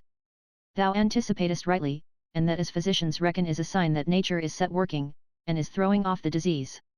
But, since I see thee so ready at understanding, I will heap proof on proof. Look how manifest is the extremity of vicious men's weakness, they cannot even reach that goal to which the aim of nature leads and almost constrains them. What if they were left without this mighty, this well-nigh irresistible help of nature's guidance? Consider also how momentous is the powerlessness which incapacitates the wicked. Not light or trivial are the prizes which they contend for, but which they cannot win or hold, nay, their failure concerns the very sum and crown of things. Poor wretches! They fail to compass even that for which they toil day and night. Herein also the strength of the good conspicuously appears. For just as thou wouldst judge him to be the strongest walker whose legs could carry him to a point beyond which no further advance was possible, so must thou needs account him strong in power who so attains the end of his desires that nothing further to be desired lies beyond. Whence follows the obvious conclusion that they who are wicked are seen likewise to be wholly destitute of strength. For why do they forsake virtue and follow vice? Is it from ignorance of what is good? Well, what is more weak and feeble than the blindness of ignorance? Do they know what they ought to follow, but lust drives them aside out of the way? If it be so, they are still frail by reason of their incontinence, for they cannot fight against vice. Or do they knowingly and wilfully forsake the good and turn aside to vice? Why, at this rate, they not only cease to have power, but cease to be at all. For they who forsake the common end of all things that are, they likewise also cease to be at all. Now, to some it may seem strange that we should assert that the bad, who form the greater part of mankind, do not exist. But the fact is so. I do not, indeed, deny that they who are bad, but that they are in an unqualified and absolute sense I deny. Just as we call a corpse a dead man, but cannot call it simply man, so I would allow the vicious to be bad, but that they are in an absolute sense I cannot allow. That only is which maintains its place and keeps its nature, whatever falls away from this forsakes the existence which is essential to its nature. But, thou wilt say, the bad have an ability. Nor do I wish to deny it, only this ability of theirs comes not from strength, but from impotence. For their ability is to do evil, which would have had no efficacy at all if they could have continued in the performance of good. So this ability of theirs proves them still more plainly to have no power. For if, as we concluded just now, evil is nothing, 'tis clear that the wicked can effect nothing, since they are only able to do evil. 'Tis evident. And that thou mayst understand what is the precise force of this power, we determined, did we not, a while back, that nothing has more power than supreme good. We did, said I. But that same highest good cannot do evil. Certainly not. Is there anyone, then, who thinks that men are able to do all things? None but a madman. Yet they are able to do evil. I would they could not. Since, then, he who can do only good is omnipotent, while they who can do evil also are not omnipotent, it is manifest that they who can do evil have less power. There is this also, we have shown that all power is to be reckoned among things desirable, and that all desirable things are referred to good as to a kind of consummation of their nature. But the ability to commit crime cannot be referred to the good, therefore it is not a thing to be desired. And yet all power is desirable, it is clear, then, that ability to do evil is not power. From all which considerations appeareth the power of the good, and the indubitable weakness of the bad, and it is clear that Plato's judgment was true, the wise alone are able to do what they would, while the wicked follow their own heart's lust, but cannot accomplish what they would. For they go on in their wilfulness fancying they will attain what they wish for in the paths of delight, but they are very far from its attainment, since shameful deeds lead not to happiness. Footnotes. K. The paradoxes in this chapter and chapter 4 are taken from Plato's Gorgias. See Jowett, Vol. 2, pages 348 to 366, and also pages 400, 401, Gorgias, 466 to 479, and 508, 509. L. No trivial game is here, the strife is waged for Turnus' own dear life. Conington. See Virgil, Aeneid, 12. 764, 745, cf. Iliad, XXII. 159 to 162. Song 2. The bondage of passion. When high enthroned the monarch sits, resplendent in the pride of purple robes, while flashing steel guards him on every side. When baleful terrors on his brow with frowning menace lower, and passion shakes his labouring breast, how dreadful seems his power. But if the vesture of his state from such a one thou tear, thou lt see what load of secret bonds this lord of earth doth wear. Lust's poison rankles, o'er his mind rage sweeps in tempest rude. Sorrow his spirit vexes sore, and empty hopes delude. Then thou lt confess, one hapless wretch, whom many lords oppress, does never what he would, but lives in thraldom's helplessness. 3. Thou seest, then, in what foulness unrighteous deeds are sunk, with what splendour righteousness shines. Whereby it is manifest that goodness never lacks its reward, nor crime its punishment. For, verily, in all manner of transactions that for the sake of which the particular action is done may justly be accounted the reward of that action, even as the wreath for the sake of which the race is run is the reward offered for running. Now, we have shown happiness to be that very good for the sake of which all things are done. Absolute good, then, is offered as the common prize, as it were, of all human actions. But, truly, this is a reward from which it is impossible to separate the good man, for one who is without good cannot properly be called good at all, wherefore righteous dealing never misses its reward. Rage the wicked, then, never so violently, the crown shall not fall from the head of the wise, nor wither. Verily, other men's unrighteousness cannot pluck from righteous souls their proper glory. Were the reward in which the soul of the righteous delighteth received from without, then might it be taken away by him who gave it, or some other, but since it is conferred by his own righteousness, then only will he lose his prize when he has ceased to be righteous. Lastly, since every prize is desired because it is believed to be good, who can account him who possesses good to be without reward? And what a prize, the fairest and grandest of all! For remember the corollary which I chiefly insisted on a little while back, and reason thus: since absolute good is happiness, 'tis clear that all the good must be happy for the very reason that they are good. But it was agreed that those who are happy are gods. So, then, the prize of the good is one which no time may impair, no man's power lessen, no man's unrighteousness tarnish, 'tis very godship. And this being so, the wise man cannot doubt that punishment is inseparable from the bad. For since good and bad, and likewise reward and punishment, are contraries, it necessarily follows that, corresponding to all that we see accrue as reward of the good, there is some penalty attached as punishment of evil. As, then, righteousness itself is the reward of the righteous, so wickedness itself is the punishment of the unrighteous. Now, no one who is visited with punishment doubts that he is visited with evil. Accordingly, if they were but willing to weigh their own case, could they think themselves free from punishment whom wickedness, worst of all evils, has not only touched, but deeply tainted? See, also, from the opposite standpoint, the standpoint of the good, what a penalty attends upon the wicked.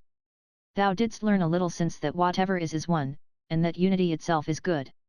Accordingly, by this way of reckoning, whatever falls away from goodness ceases to be, whence it comes to pass that the bad cease to be what they were, while only the outward aspect is still left to show they have been men. Wherefore, by their perversion to badness, they have lost their true human nature.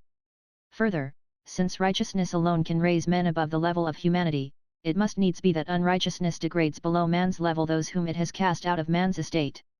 It results, then, that thou canst not consider him human whom thou seest transformed by vice. The violent despoiler of other men's goods, enflamed with covetousness, surely resembles a wolf. A bold and restless spirit, ever wrangling in law courts, is like some yelping cur.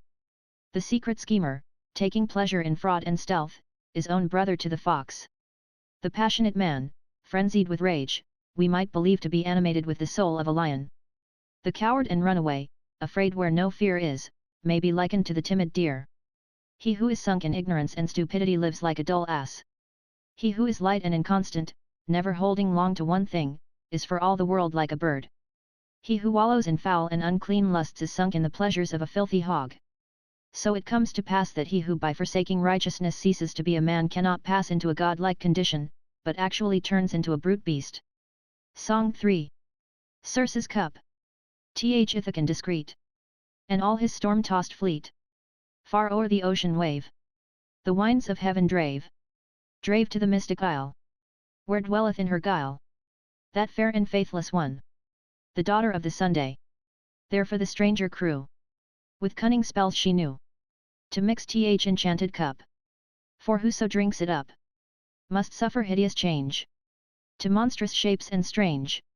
One like a boar appears. This his huge form appears. Mighty in bulk and limb. An Afric lion grim.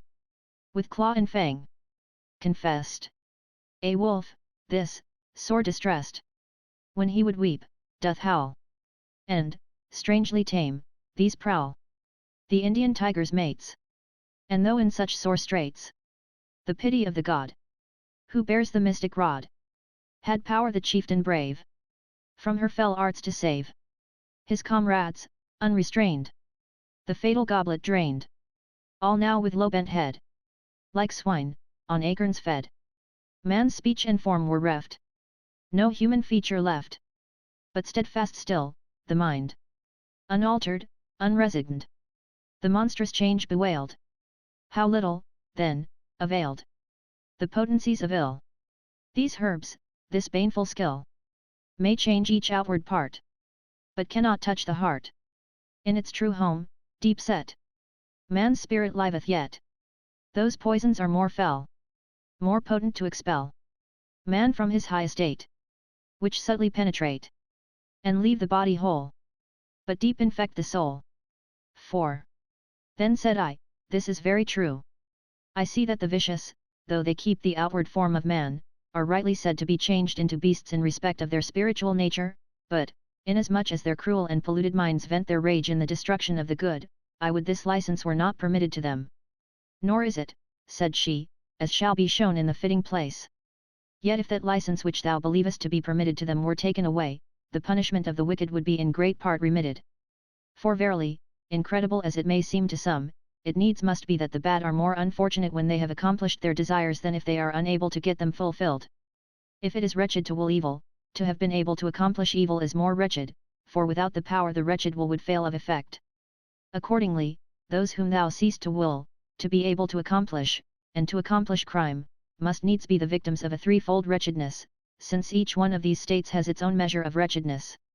Yes, said I, yet I earnestly wish they might speedily be quit of this misfortune by losing the ability to accomplish crime.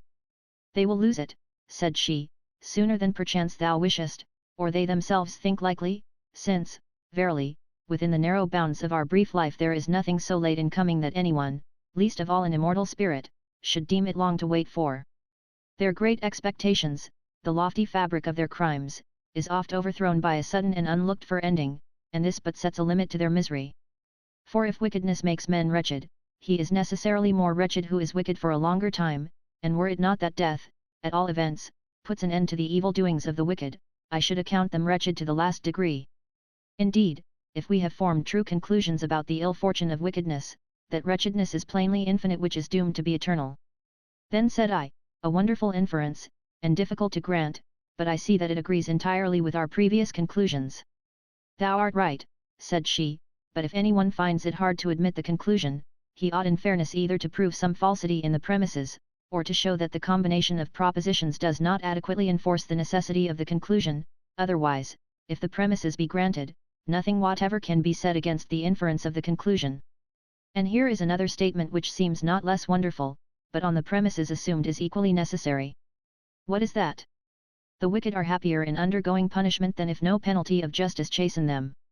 And I am not now meaning what might occur to anyone that bad character is amended by retribution, and is brought into the right path by the terror of punishment, or that it serves as an example to warn others to avoid transgression, but I believe that in another way the wicked are more unfortunate when they go unpunished, even though no account be taken of amendment, and no regard be paid to example. Why, what other way is there beside these? Said I. Then said she, have we not agreed that the good are happy, and the evil wretched? Yes, said I. Now, if, said she, to one in affliction there be given along with his misery some good thing, is he not happier than one whose misery is misery pure and simple without admixture of any good? It would seem so. But if to one thus wretched, one destitute of all good, some further evil be added besides those which make him wretched, is he not to be judged far more unhappy than he whose ill fortune is alleviated by some share of good? It could scarcely be otherwise. Surely, then, the wicked, when they are punished, have a good thing added to them, to wit, the punishment which by the law of justice is good, and likewise, when they escape punishment, a new evil attaches to them in that very freedom from punishment which thou hast rightly acknowledged to be an evil in the case of the unrighteous. I cannot deny it. Then, the wicked are far more unhappy when indulged with an unjust freedom from punishment than when punished by a just retribution. Now, it is manifest that it is just for the wicked to be punished, and for them to escape unpunished is unjust. Why, who would venture to deny it? This, too, no one can possibly deny that all which is just is good, and, conversely, all which is unjust is bad. Then I answered, these inferences do indeed follow from what we lately concluded, but tell me, said I, dost thou take no account of the punishment of the soul after the death of the body? Nay, truly, said she, great are these penalties, some of them inflicted, I imagine, in the severity of retribution, others in the mercy of purification. But it is not my present purpose to speak of these.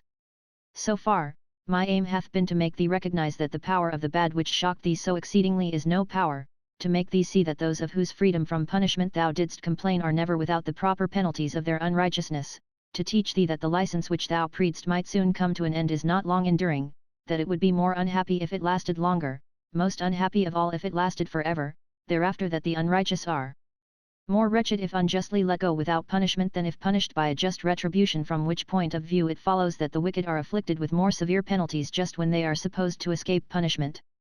Then said I, while I follow thy reasonings, I am deeply impressed with their truth, but if I turn to the common convictions of men, I find few who will even listen to such arguments, let alone admit them to be credible. True, said she, they cannot lift eyes accustomed to darkness to the light of clear truth, and are like those birds whose vision night illumines and day blinds, for while they regard, not the order of the universe, but their own dispositions of mind, they think the license to commit crime, and the escape from punishment, to be fortunate. But mark the ordinance of eternal law.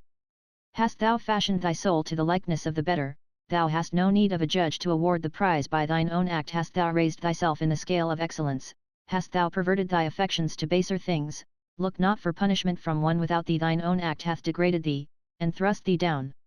Even so, if alternately thou turn thy gaze upon the vile earth and upon the heavens, though all without thee stand still, by the mere laws of sight thou seemest now sunk in the mire, now soaring among the stars.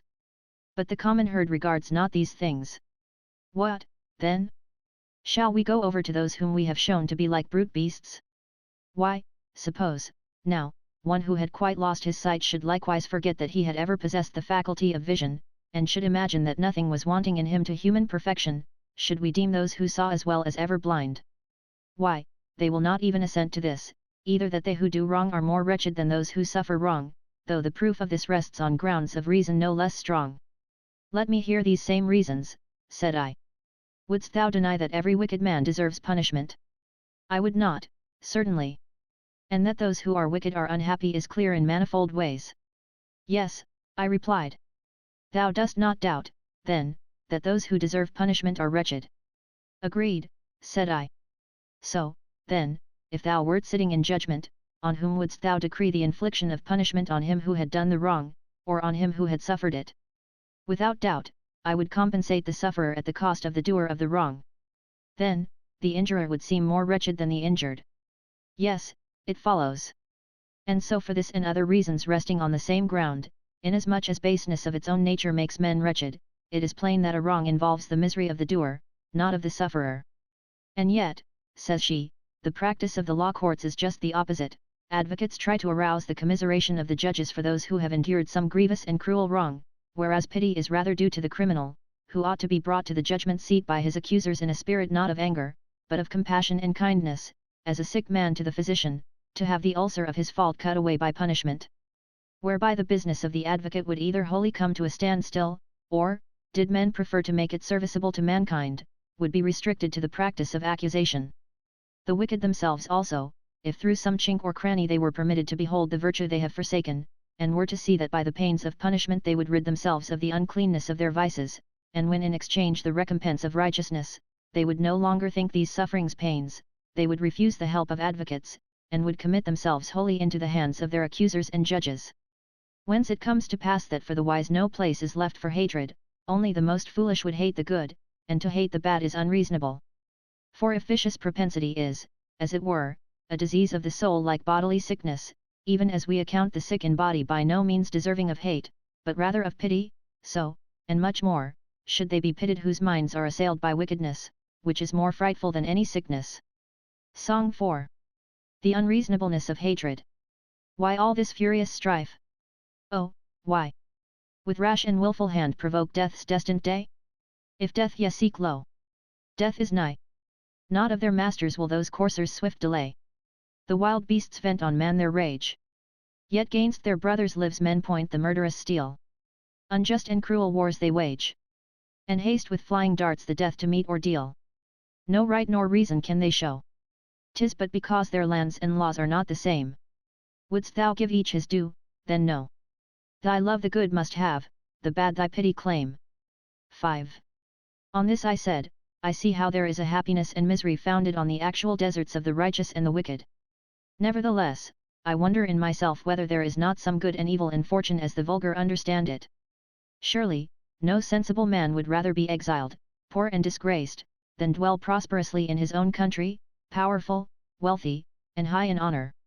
Indeed, the work of wisdom is more clear and manifest in its operation when the happiness of rulers is somehow passed on to the people around them, especially considering that the prison, the law, and the other pains of legal punishment are properly due only to mischievous citizens on whose account they were originally instituted.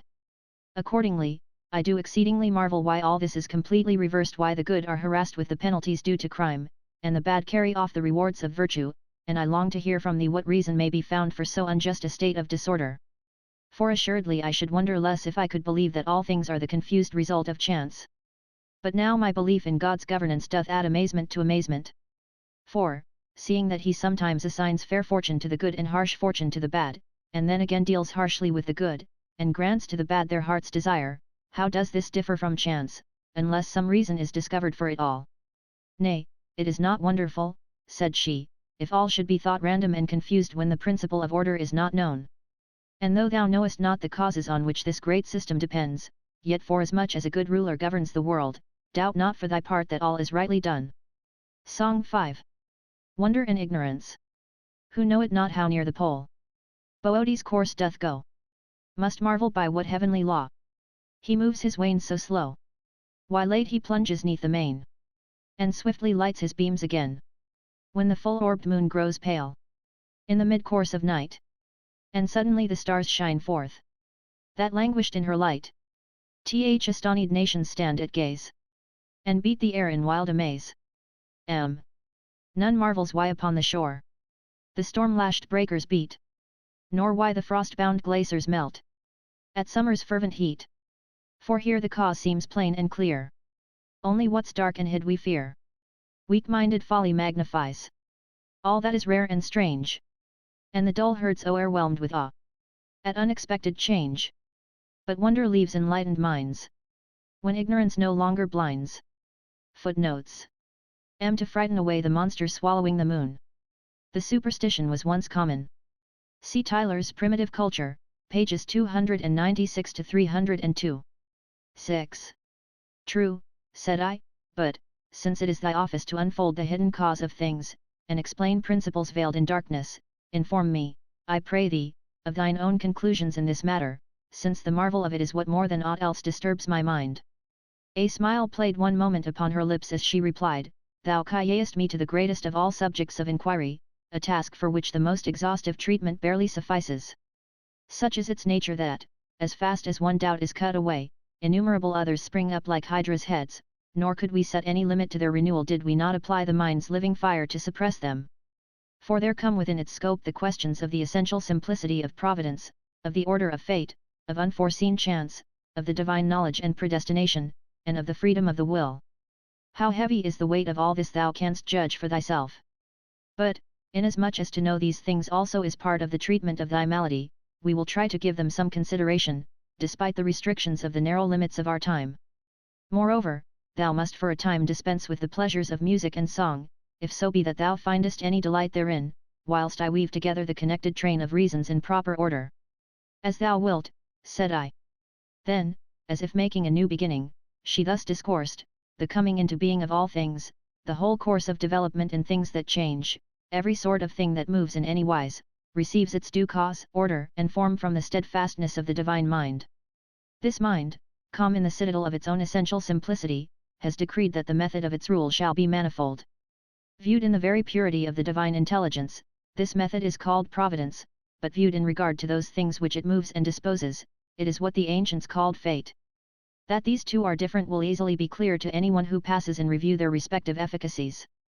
Providence is the divine reason itself, seated in the Supreme Being, which disposes all things. Fate is the disposition inherent in all things which move, through which providence joins all things in their proper order. Providence embraces all things, however different, however infinite. Fate sets in motion separately individual things, and assigns to them severally their position, form, and time.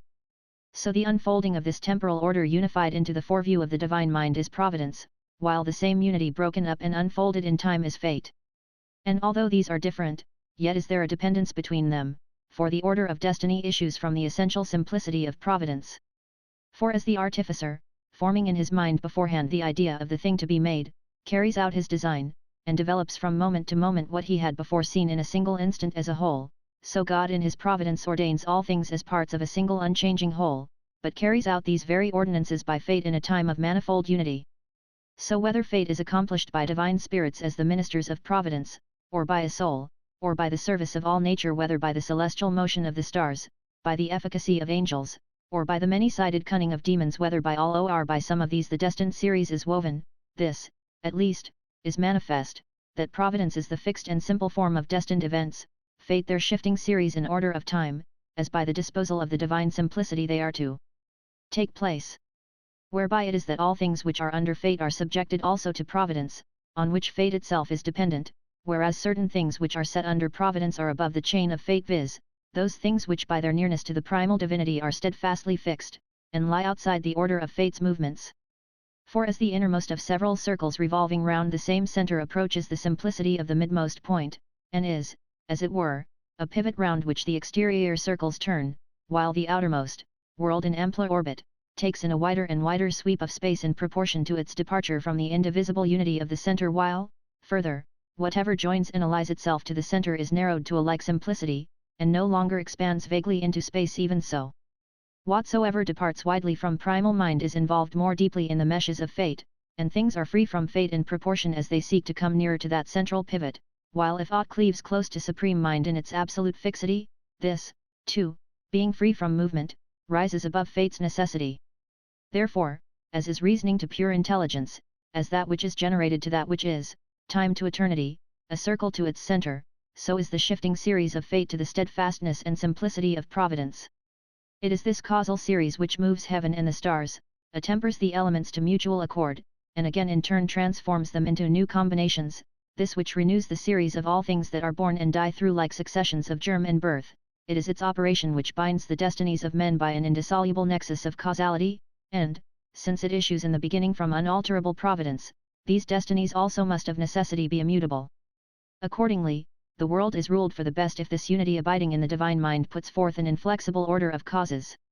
And this order, by its intrinsic immutability, restricts things mutable which otherwise would ebb and flow at random. And so it happens that, although to you, who are not altogether capable of understanding this order, all things seem confused and disordered, nevertheless there is everywhere an appointed limit which guides all things to good. Verily, nothing can be done for the sake of evil even by the wicked themselves, for, as we abundantly proved, they seek good, but are drawn out of the way by perverse error. Far less can this order which sets out from the supreme center of good turn aside any whither from the way in which it began. Yet what confusion, thou wilt say, can be more unrighteous than that prosperity and adversity should indifferently befall the good, what they like and what they loathe come alternately to the bad?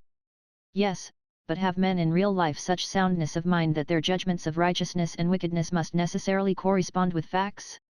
Why, on this very point their verdicts conflict, and those whom some deem worthy of reward, others deem worthy of punishment. Yet granted there were one who could rightly distinguish the good and bad, yet would he be able to look into the soul's inmost constitution, as it were, if we may borrow an expression used of the body? The marvel here is not unlike that which astonishes one who does not know why in health sweet things suit some constitutions, and bitter others, or why some sick men are best alleviated by mild remedies, others by severe. But the physician who distinguishes the precise conditions and characteristics of health and sickness does not marvel. Now, the health of the soul is nothing but righteousness, and vice is its sickness. God, the guide and physician of the mind, it is who preserves the good and banishes the bad. And he looks forth from the lofty watchtower of his providence, perceives what is suited to each, and assigns what he knows to be suitable. This, then, is what that extraordinary mystery of the order of destiny comes to, that something is done by one who knows, whereat the ignorant are astonished. But let us consider a few instances whereby appears what is the competency of human reason to fathom the divine unsearchableness. Here is one whom thou deemest the perfection of justice and scrupulous integrity, to all-knowing providence it seems far otherwise.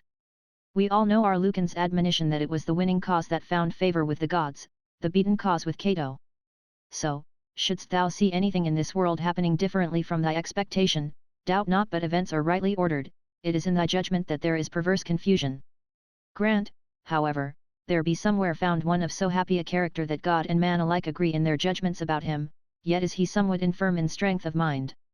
It may be, if he fall into adversity, he will cease to practice that innocency which has failed to secure his fortune. Therefore, God's wise dispensation spares him whom adversity might make worse, will not let him suffer who is ill-fitted for endurance. Another there is perfect in all virtue, so holy and nigh to God that providence judges it unlawful that aught untoward should befall him, nay, doth not even permit him to be afflicted with bodily disease. As one more excellent than I hath said, the very body of the holy saint is built of purest ether. Often it happens that the governance is given to the good that a restraint may be put upon superfluity of wickedness.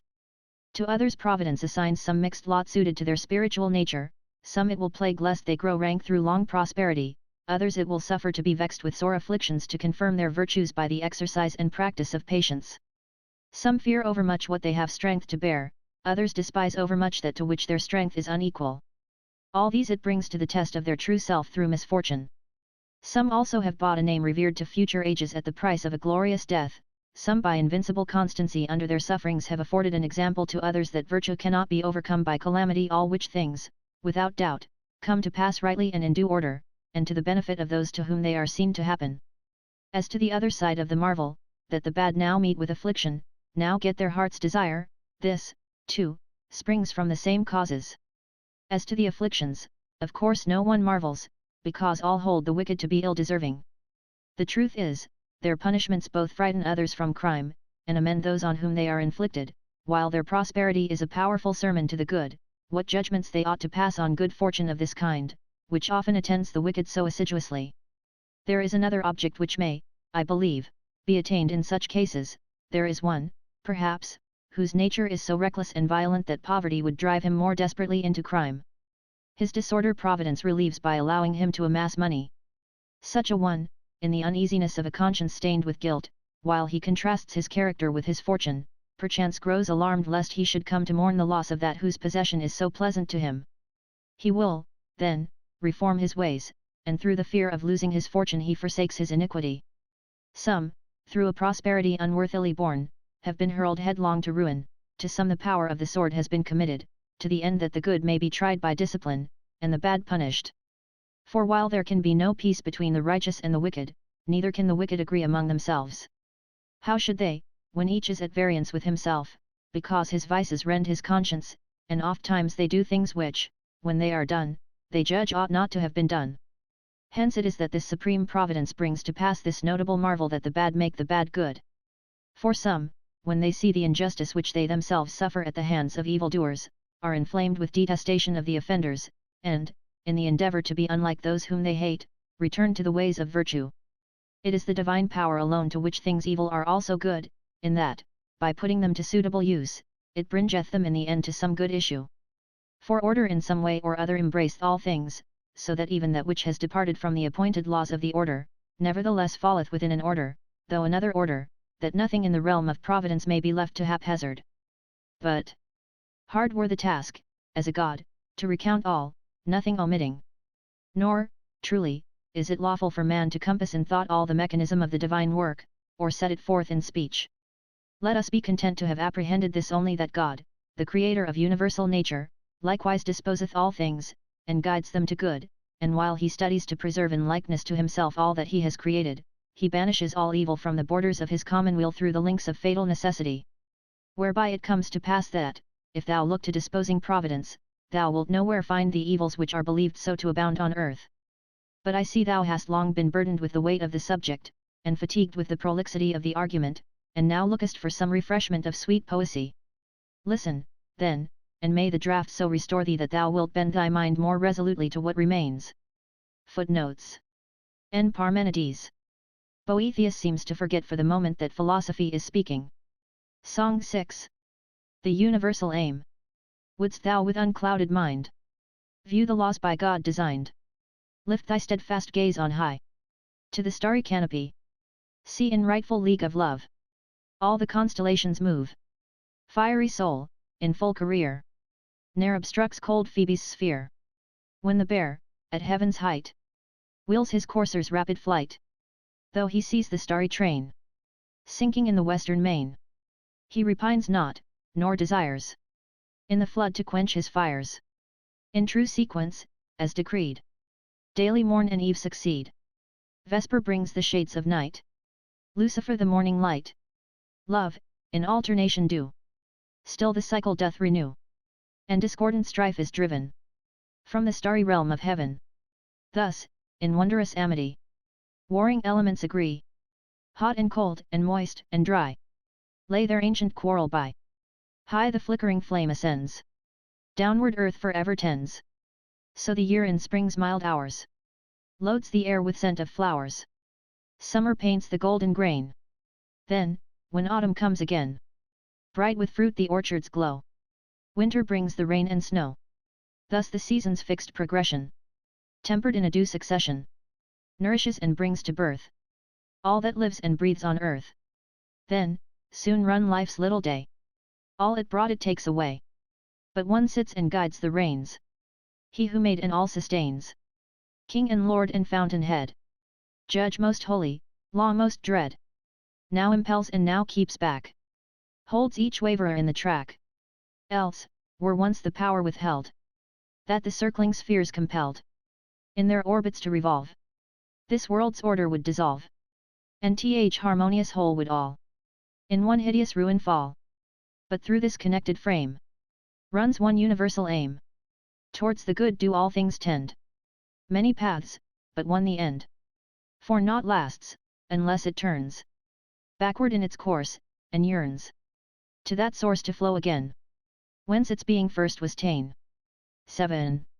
Dost thou, then, see the consequence of all that we have said? Nay, what consequence? That absolutely every fortune is good fortune. And how can that be, said I. Attend, said she.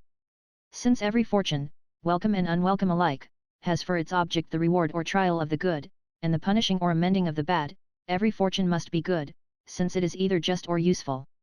The reasoning is exceeding true, said I, the conclusion, so long as I reflect upon the providence and fate of which thou hast taught me, based on a strong foundation. Yet, with thy leave, we will count it among those which just now thou didst set down as paradoxical. And why so, said she.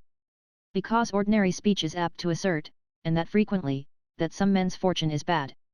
Shall we, then, for a while approach more nearly to the language of the vulgar, that we may not seem to have departed too far from the usages of men? At thy good pleasure, said I. That which advantageth thou callest good, dost thou not? Certainly. And that which either tries or amends advantageth? Granted. Is good, then? Of course. Well, this is their case who have attained virtue and wage war with adversity, or turn from vice and lay hold on the path of virtue. I cannot deny it. What of the good fortune which is given as reward of the good do the vulgar adjudge it bad? Anything but that, they deem it to be the best, as indeed it is. What, then, of that which remains, which, though it is harsh, puts the restraint of just punishment on the bad, does popular opinion deem it good? Nay, of all that can be imagined, it is accounted the most miserable. Observe, then, if, in following popular opinion, we have not ended in a conclusion quite paradoxical. How so, said I. Why, it results from our admissions that of all who have attained, or are advancing in, or are aiming at virtue, the fortune is in every case good, while for those who remain in their wickedness fortune is always utterly bad. It is true, said I, yet no one dare acknowledge it.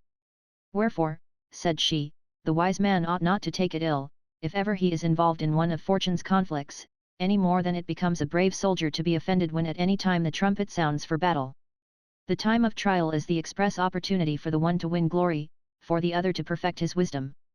Hence, indeed, virtue gets its name, because, relying on its own efficacy, it yieldeth not to adversity. And ye who have taken your stand on virtue's steep ascent, it is not for you to be dissolved in delights or enfeebled by pleasure, ye close in conflict yet, in conflict most sharp with all fortune's vicissitudes, lest ye suffer foul fortune to overwhelm or fair fortune to corrupt you.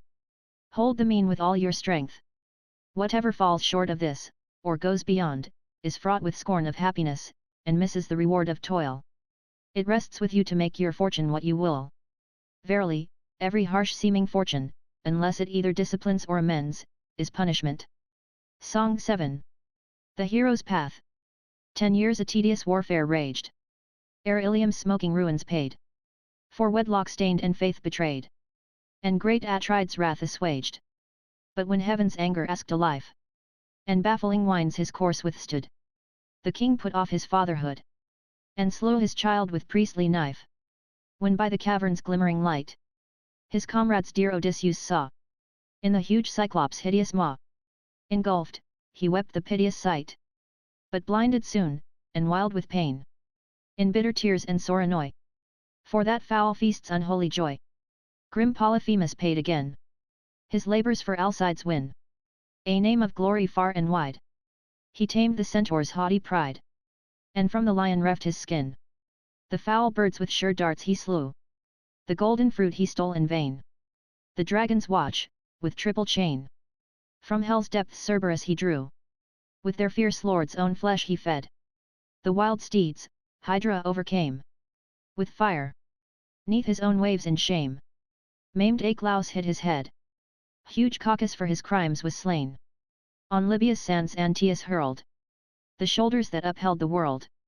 The great boar's dribbled spume did stain, last toil of all his might sustained, the ball of heaven, nor did he bend beneath this toil, his labours end. The prize of heaven's high glory gained. Brave hearts, press on. Lo, heavenward lead. These bright examples from the fight. Turn not your backs in coward flight. Earth's conflict won, the stars your meed. Book 5. Free Will and God's Foreknowledge. Summary. Chi Boethius asks if there is really any such thing as chance.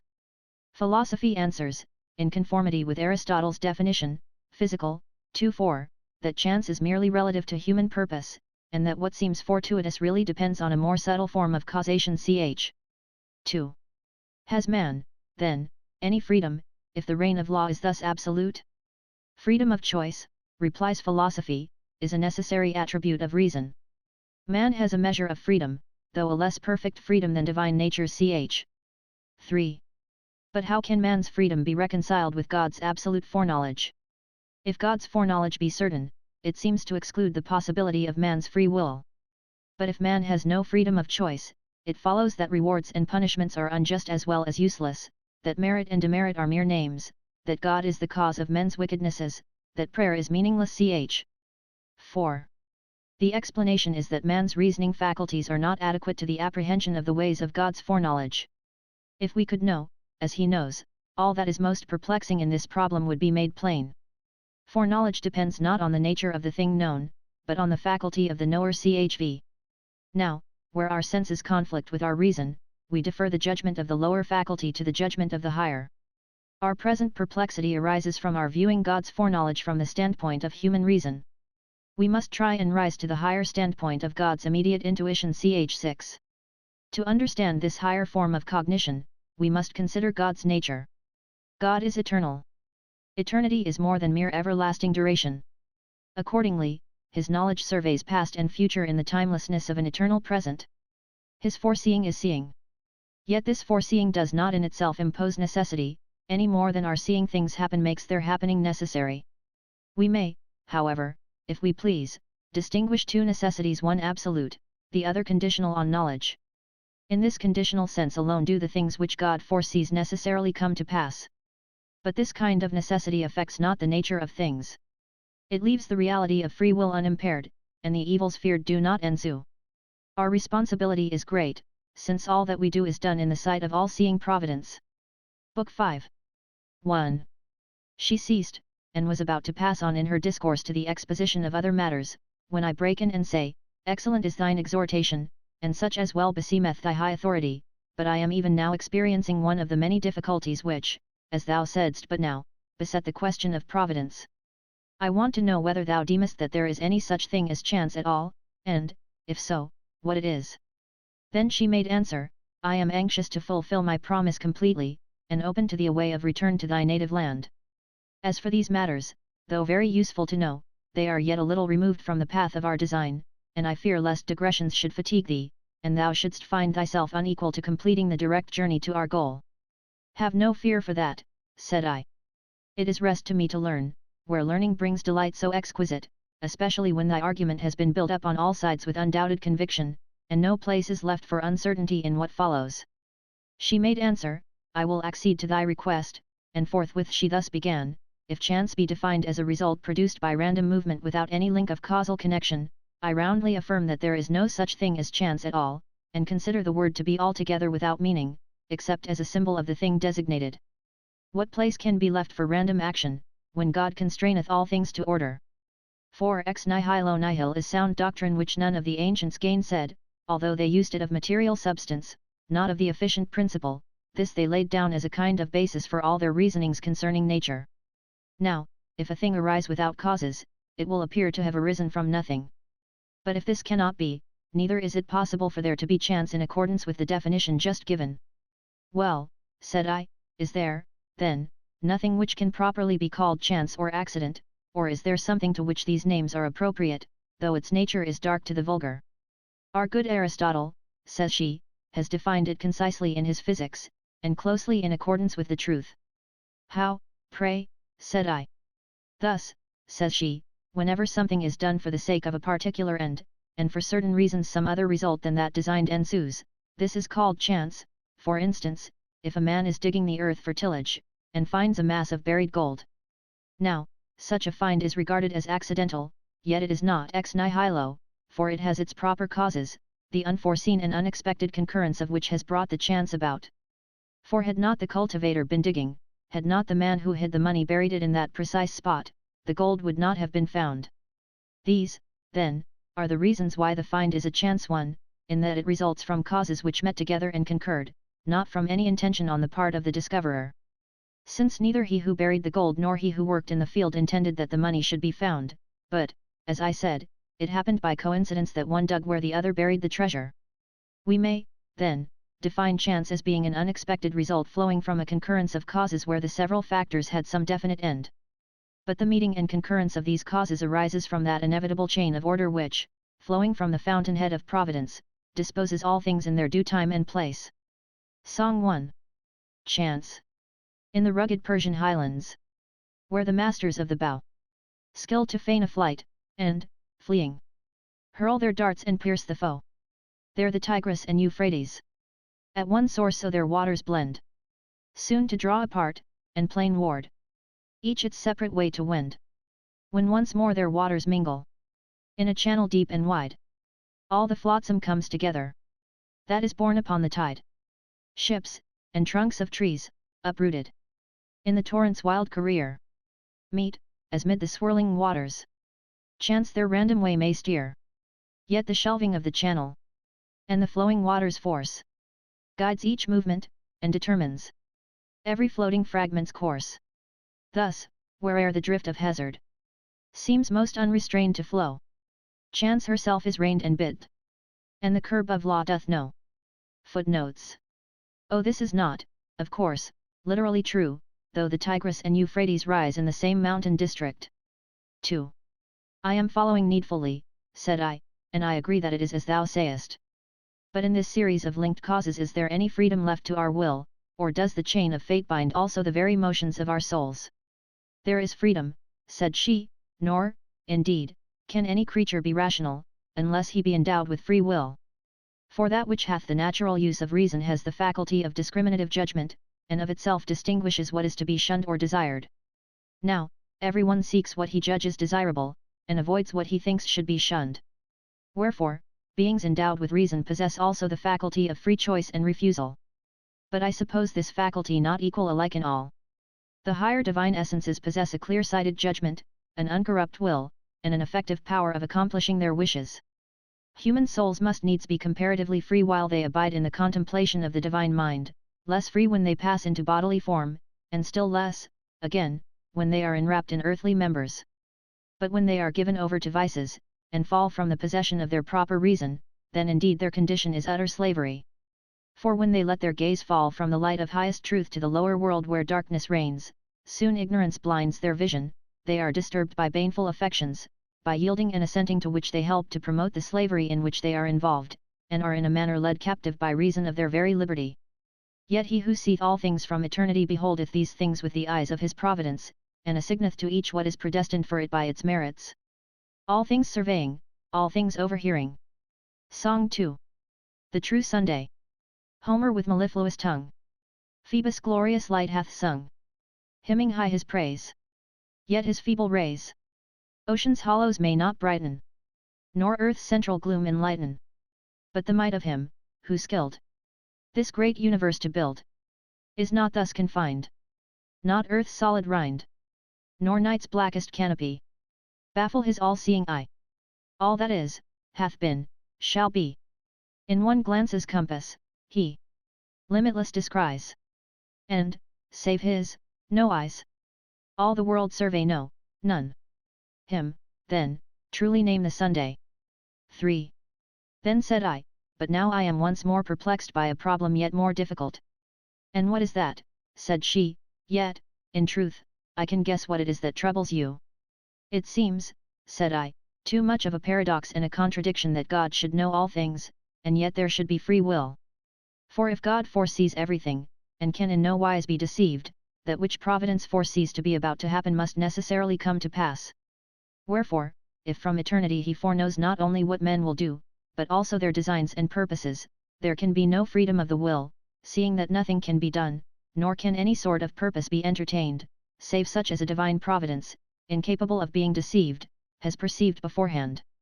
For if the issues can be turned aside to some other end than that foreseen by providence, there will not then be any sure foreknowledge of the future, but uncertain conjecture instead, and to think this of God I deem impiety.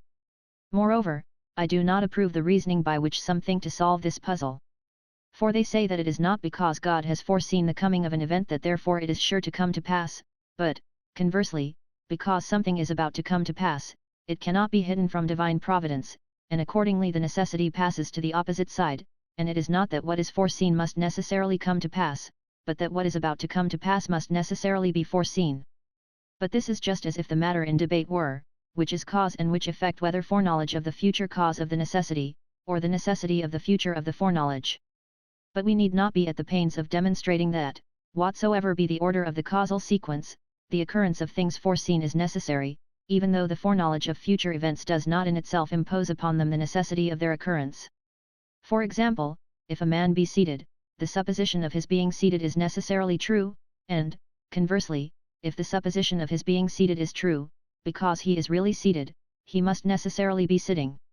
So, in either case, there is some necessity involved in this latter case, the necessity of the fact, in the former, of the truth of the statement. But in both cases the sitter is not therefore seated because the opinion is true, but rather the opinion is true because antecedently he was sitting as a matter of fact. Thus, though the cause of the truth of the opinion comes from the other side P, yet there is a necessity on both sides alike. We can obviously reason similarly in the case of providence and the future.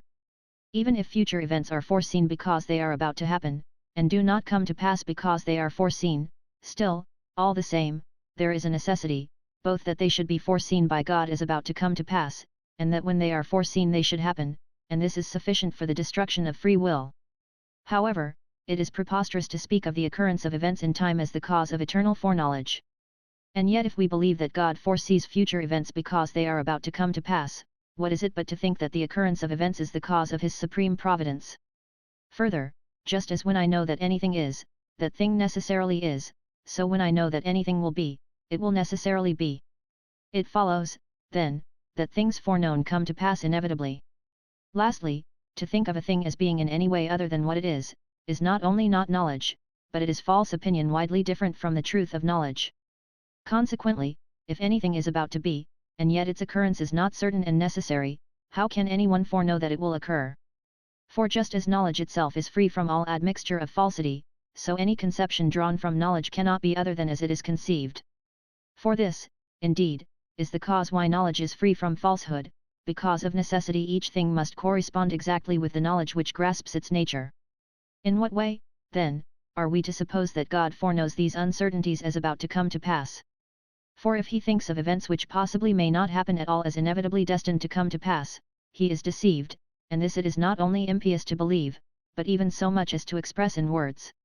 If, on the other hand, he sees them in the future as they are in such a sense as to know that they may equally come to pass or not, what sort of foreknowledge is this which comprehends nothing certain nor fixed? What better is this than the absurd vaticination of Tiresias? Whatever I say shall either come to pass or not. In that case, too, in what would divine providence surpass human opinion if it holds for uncertain things the occurrence of which is uncertain, even as men do? But if at that perfectly sure fountainhead of all things no shadow of uncertainty can possibly be found, then the occurrence of those things which he has surely foreknown as coming is certain. Wherefore there can be no freedom in human actions and designs, but the divine mind, which foresees all things without possibility of mistake, ties and binds them down to one only issue. But this admission once made, what an upset of human affairs manifestly ensues. Vainly are rewards and punishments proposed for the good and bad, since no free and voluntary motion of the will has deserved either one or the other, nay, the punishment of the wicked and the reward of the righteous, which is now esteemed the perfection of justice, will seem the most flagrant injustice, since men are determined either way not by their own proper volition, but by the necessity of what must surely be.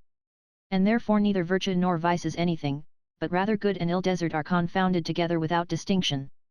Moreover, seeing that the whole course of events is deduced from providence, and nothing is left free to human design, it comes to pass that our vices also are referred to the author of all good, a thought than which none more abominable can possibly be conceived.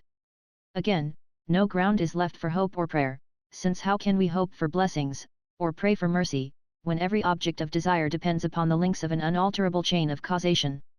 Gone, then, is the one means of intercourse between God and man, the communion of hope and prayer, if it be true that we ever earn the inestimable recompense of the divine favor at the price of a due humility, for this is the one way whereby men seem able to hold communion with God, and are joined to that unapproachable light by the very act of supplication, even before they obtain their petitions.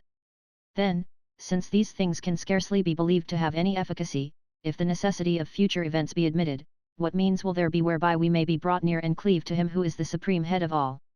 Wherefore it needs must be that the human race, even as thou didst erstwhile declare in song, parted and dissevered from its source, should fall to ruin. Footnotes. P.i.e., the necessity of the truth of the statement from the fact. Song 3.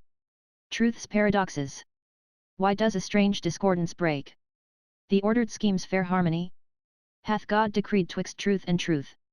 There may such lasting warfare be, that truths, each severally plain, we strive to reconcile in vain? Or is the discord not in truth? Since truth is self-consistent ever? But, close in fleshly wrappings held, the blinded mind of man can never discern, so faint her taper shines, the subtle chain that all combines? Ah! Then why burns man's restless mind truth's hidden portals to unclose? Knows he already what he seeks? Why toil to seek it, if he knows? Yet, haply if he know it not, why blindly seek he knows not what? Q. Who for a good he knows not sighs? Who can an unknown end pursue? How find?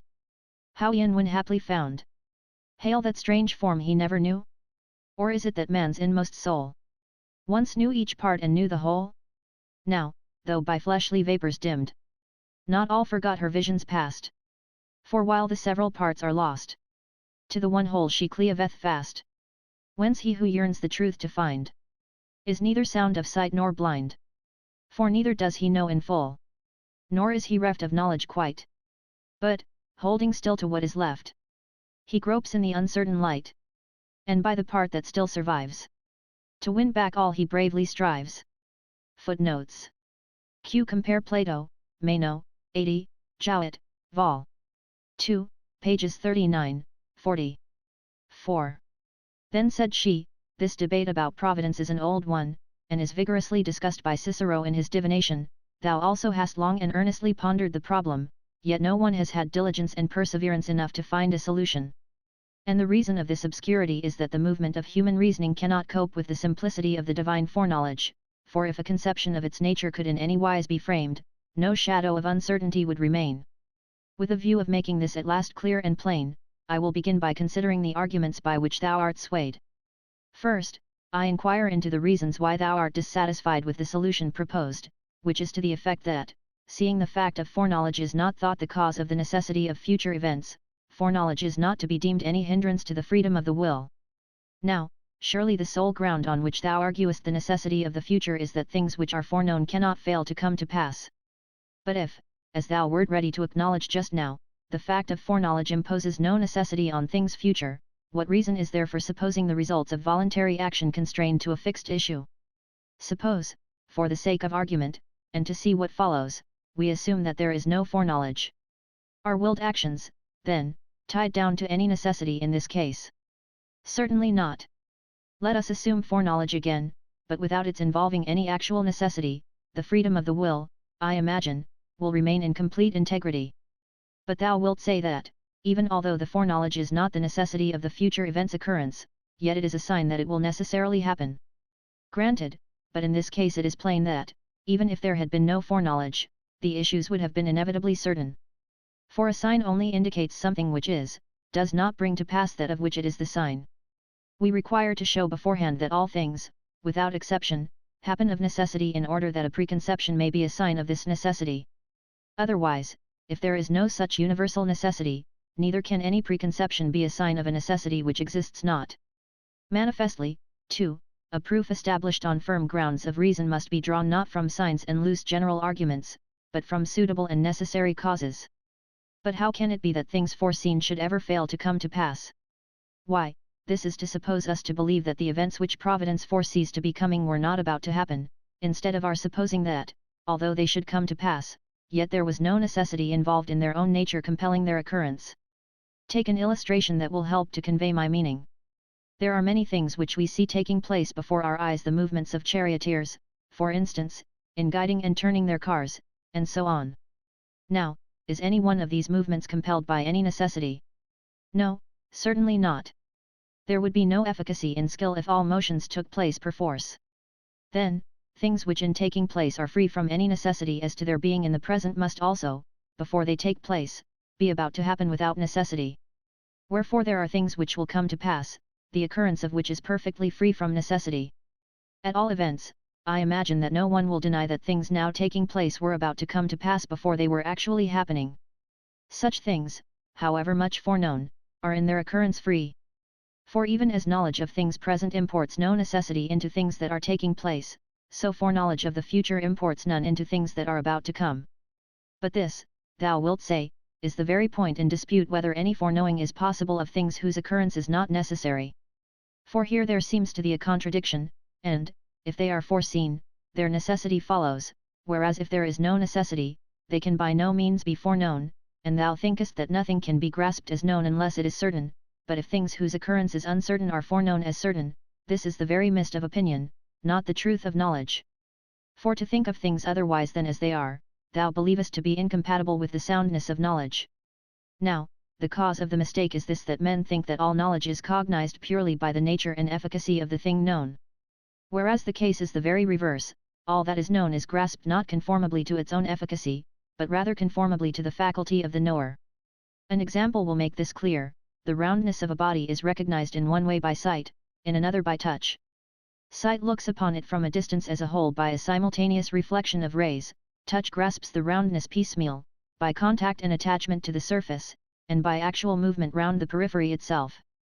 Man himself, likewise, is viewed in one way by sense, in another by imagination, in another way, again, by thought, in another by pure intelligence. Sense judges figure clothed in material substance, imagination figure alone without matter. Thought transcends this again, and by its contemplation of universals considers the type itself which is contained in the individual. The eye of intelligence is yet more exalted, for overpassing the sphere of the universal, it will behold absolute form itself by the pure force of the mind's vision. Wherein the main point to be considered is this: the higher faculty of comprehension embraces the lower, while the lower cannot rise to the higher. For sense has no efficacy beyond matter, nor can imagination behold universal ideas, nor thought embrace pure form, but intelligence, looking down, as it were, from its higher standpoint in its intuition of form, discriminates also the several elements which underlie it, but it comprehends them in the same way as it comprehends that form itself, which could be cognized by no other than itself. For it cognizes the universal of thought, the figure of imagination, and the matter of sense, without employing thought, imagination, or sense, but surveying all things, so to speak, under the aspect of pure form by a single flash of intuition. Thought also, in considering the universal, embraces images and sense impressions without resorting to imagination or sense. For it is thought which has thus defined the universal from its conceptual point of view: man is a two-legged animal endowed with reason. This is indeed a universal notion, yet no one is ignorant that the thing is imaginable and presentable to sense, because thought considers it not by imagination or sense, but by means of rational conception.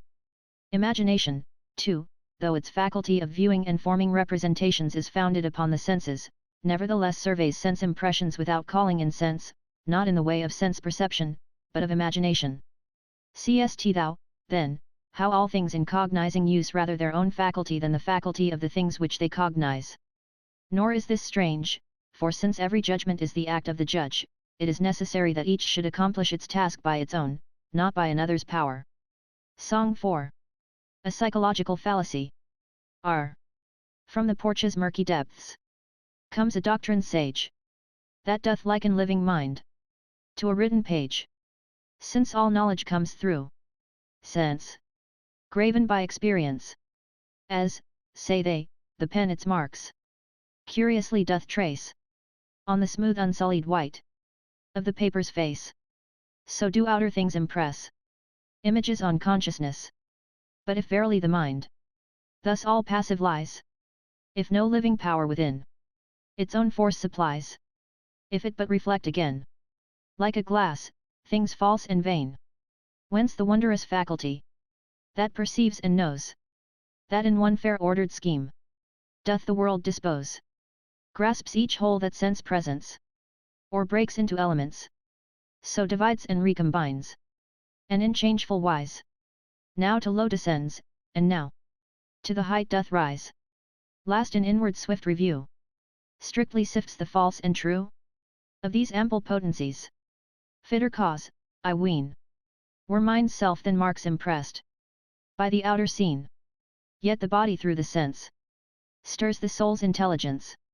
When light flashes on the eye, or sound strikes the ear, mind aroused to due response, makes the message clear, and the dumb external signs, with the hidden forms combines.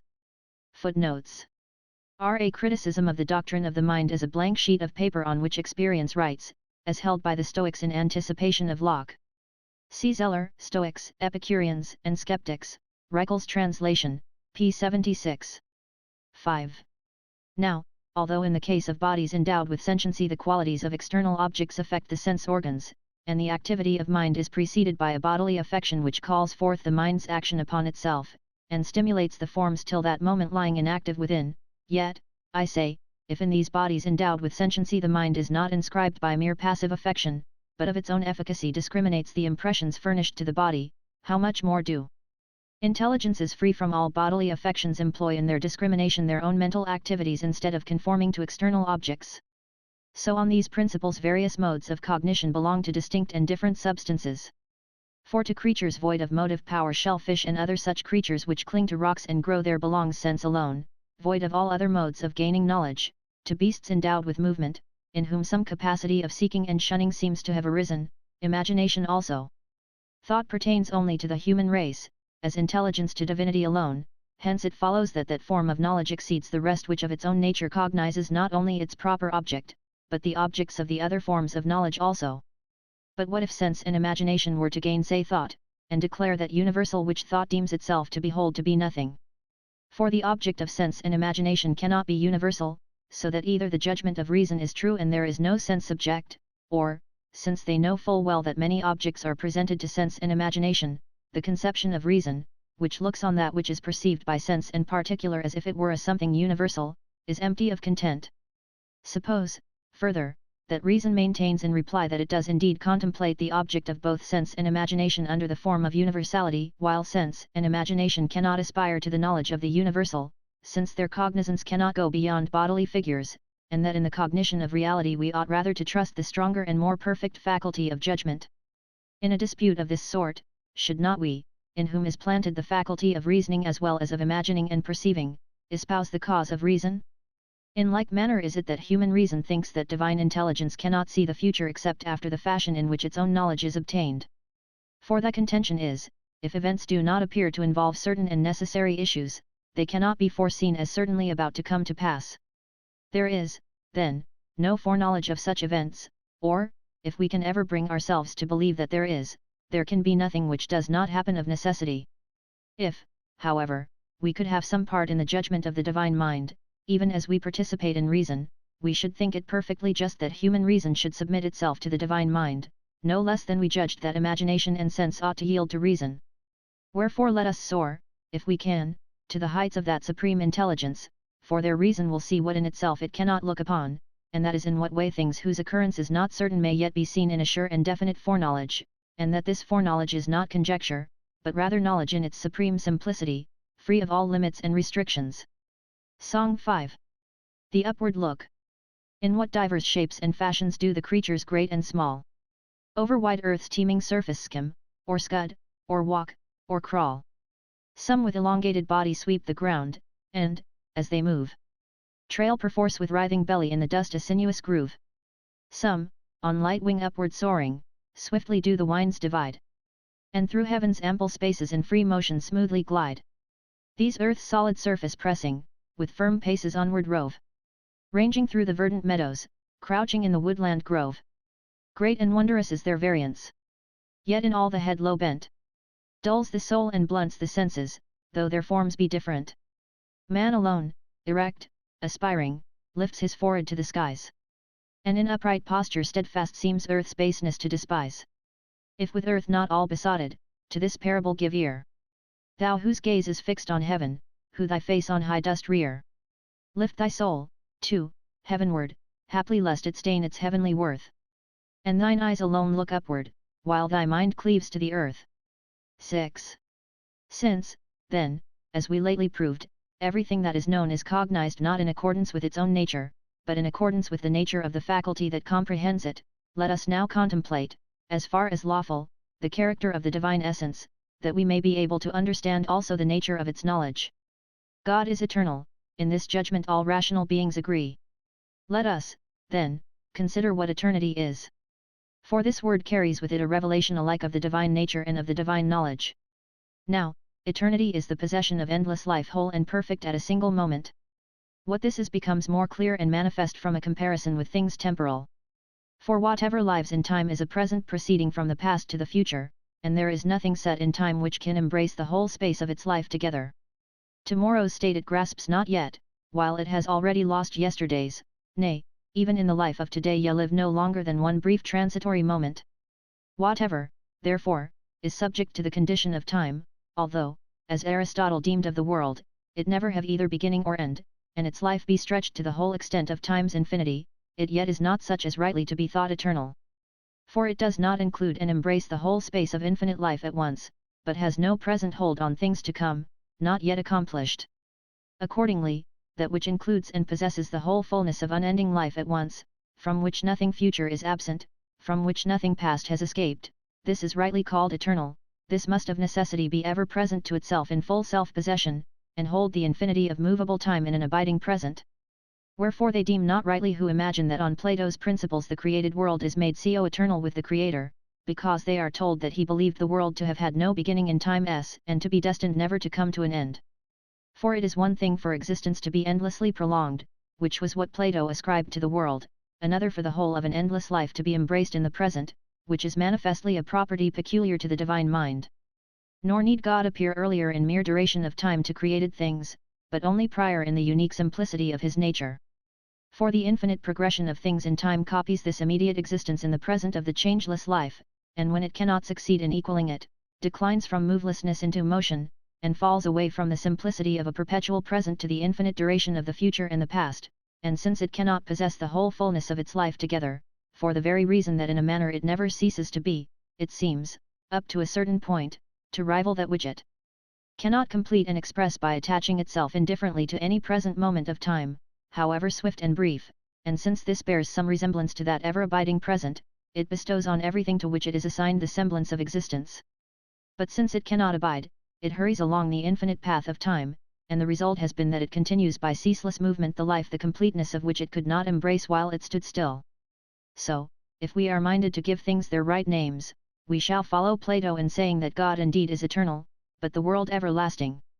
Since, then, every mode of judgment comprehends its objects conformably to its own nature, and since God abides forever in an eternal present, his knowledge, also transcending all movement of time, dwells in the simplicity of its own changeless present, and, embracing the whole infinite sweep of the past and of the future, contemplates all that falls within its simple cognition as if it were now taking place. And therefore, if thou wilt carefully consider that immediate presentment whereby it discriminates all things, thou wilt more rightly deem it not foreknowledge as of something future, but knowledge of a moment that never passes. For this cause the name chosen to describe it is not provision, but providence, because, since utterly removed in nature from things mean and trivial, its outlook embraces all things as from some lofty height. Why, then, dost thou insist that the things which are surveyed by the divine eye are involved in necessity, whereas clearly men impose no necessity on things which they see? Does the act of vision add any necessity to the things which thou seest before thy eyes? Assuredly not. And yet, if we may without unfitness compare God's present and man's, just as ye see certain things in this your temporary present, so does he see all things in his eternal present. Wherefore this divine anticipation changes not the natures and properties of things, and it beholds things present before it, just as they will hereafter come to pass in time. Nor does it confound things in its judgment, but in the one mental view distinguishes alike what will come necessarily and what without necessity. For even as yet, when at one and the same time ye see a man walking on the earth and the sun rising in the sky, distinguish between the two, though one glance embraces both, and judge the former voluntary, the latter necessary action, so also the divine vision in its universal range of view does in no wise confuse the characters of the things which are present to its regard, though future in respect of time. Whence it follows that when it perceives that something will come into existence, and yet is perfectly aware that this is unbound by any necessity, its apprehension is not opinion, but rather knowledge based on truth. And if to this thou sayest that what God sees to be about to come to pass cannot fail to come to pass, and that what cannot fail to come to pass happens of necessity, and wilt tie me down to this word necessity, I will acknowledge that thou affirmest a most solid truth, but one which scarcely anyone can approach to who has not made the divine his special study. For my answer would be that the same future event is necessary from the standpoint of divine knowledge, but when considered in its own nature it seems absolutely free and unfettered. So, then, there are two necessities, one simple, as that men are necessarily mortal, the other conditioned, as that, if you know that someone is walking, he must necessarily be walking. For that which is known cannot indeed be otherwise than as it is known to be, and yet this fact by no means carries with it that other simple necessity. For the former necessity is not imposed by the thing's own proper nature, but by the addition of a condition. No necessity compels one who is voluntarily walking to go forward, although it is necessary for him to go forward at the moment of walking. In the same way, then, if Providence sees anything as present, that must necessarily be, though it is bound by no necessity of nature. Now, God views as present those coming events which happen of free will. These, accordingly, from the standpoint of the divine vision are made necessary conditionally on the divine cognizance, viewed, however, in themselves, they desist not from the absolute freedom naturally theirs. Accordingly, without doubt, all things will come to pass which God foreknows as about to happen, but of these certain proceed of free will, and though these happen, yet by the fact of their existence they do not lose their proper nature, in virtue of which before they happened it was really possible that they might not have come to pass. What difference, then, does the denial of necessity make, since, through their being conditioned by divine knowledge, they come to pass as if they were in all respects under the compulsion of necessity? This difference, surely, which we saw in the case of the instances I formerly took, the sun's rising and the man's walking, which at the moment of their occurrence could not but be taking place, and yet one of them before it took place was necessarily obliged to be, while the other was not so at all. So likewise the things which to God are present without doubt exist, but some of them come from the necessity of things, others from the power of the agent. Quite rightly, then, have we said that these things are necessary if viewed from the standpoint of the divine knowledge, but if they are considered in themselves, they are free from the bonds of necessity, even as everything which is accessible to sense, regarded from the standpoint of thought, is universal, but viewed in its own nature particular. But, thou wilt say, if it is in my power to change my purpose, I shall make void Providence, since I shall perchance change something which comes within its foreknowledge. My answer is, thou canst indeed turn aside thy purpose, but since the truth of Providence is ever at hand to see that thou canst, and whether thou dost, and whither thou turnest thyself, thou canst not avoid the divine foreknowledge, even as thou canst not escape the sight of a present spectator, although of thy free will thou turn thyself to various actions. Wilt thou, then, say, shall the divine knowledge be changed at my discretion, so that, when I will this or that, Providence changes its knowledge correspondingly? Surely not. True, for the divine vision anticipates all that is coming, and transforms and reduces it to the form of its own present knowledge, and varies not, as thou deemest, in its foreknowledge, alternating to this or that, but in a single flash it forestalls and includes thy mutations without altering. And this ever-present comprehension and survey of all things God has received, not from the issue of future events, but from the simplicity of his own nature. Hereby also is resolved the objection which a little while ago gave the offence that our doings in the future were spoken of as if supplying the cause of God's knowledge. For this faculty of knowledge, embracing all things in its immediate cognizance, has itself fixed the bounds of all things, yet itself owes nothing to what comes after. And all this being so, the freedom of man's will stands unshaken, and laws are not unrighteous, since their rewards and punishments are held forth to wills unbound by any necessity. God, who foreknoweth all things, still looks down from above, and the ever-present eternity of his vision concurs with the future character of all our acts, and dispenseth to the good rewards, to the bad punishments. Our hopes and prayers also are not fixed on God in vain, and when they are rightly directed cannot fail of effect. Therefore, withstand vice, practice virtue, lift up your souls to right hopes, offer humble prayers to heaven. Great is the necessity of righteousness laid upon you if ye will not hide it from yourselves, seeing that all your actions are done before the eyes of a judge who seeth all things. Footnotes. Plato expressly states the opposite in the Timaeus, 2:8b, though possibly there the account of the beginning of the world in time is to be understood figuratively, not literally. See Jowett, Vol. 3, pages 448, 449, 3rd edit. Epilogue. Within a short time of writing the Consolation of Philosophy, Boethius died by a cruel death. As to the manner of his death there is some uncertainty. According to one account, he was cut down by the swords of the soldiers before the very judgment seat of Theodoric. According to another, a cord was first fastened round his forehead, and tightened till his eyes started. he was then killed with a club. Elliot Stock, Paternoster Row, London.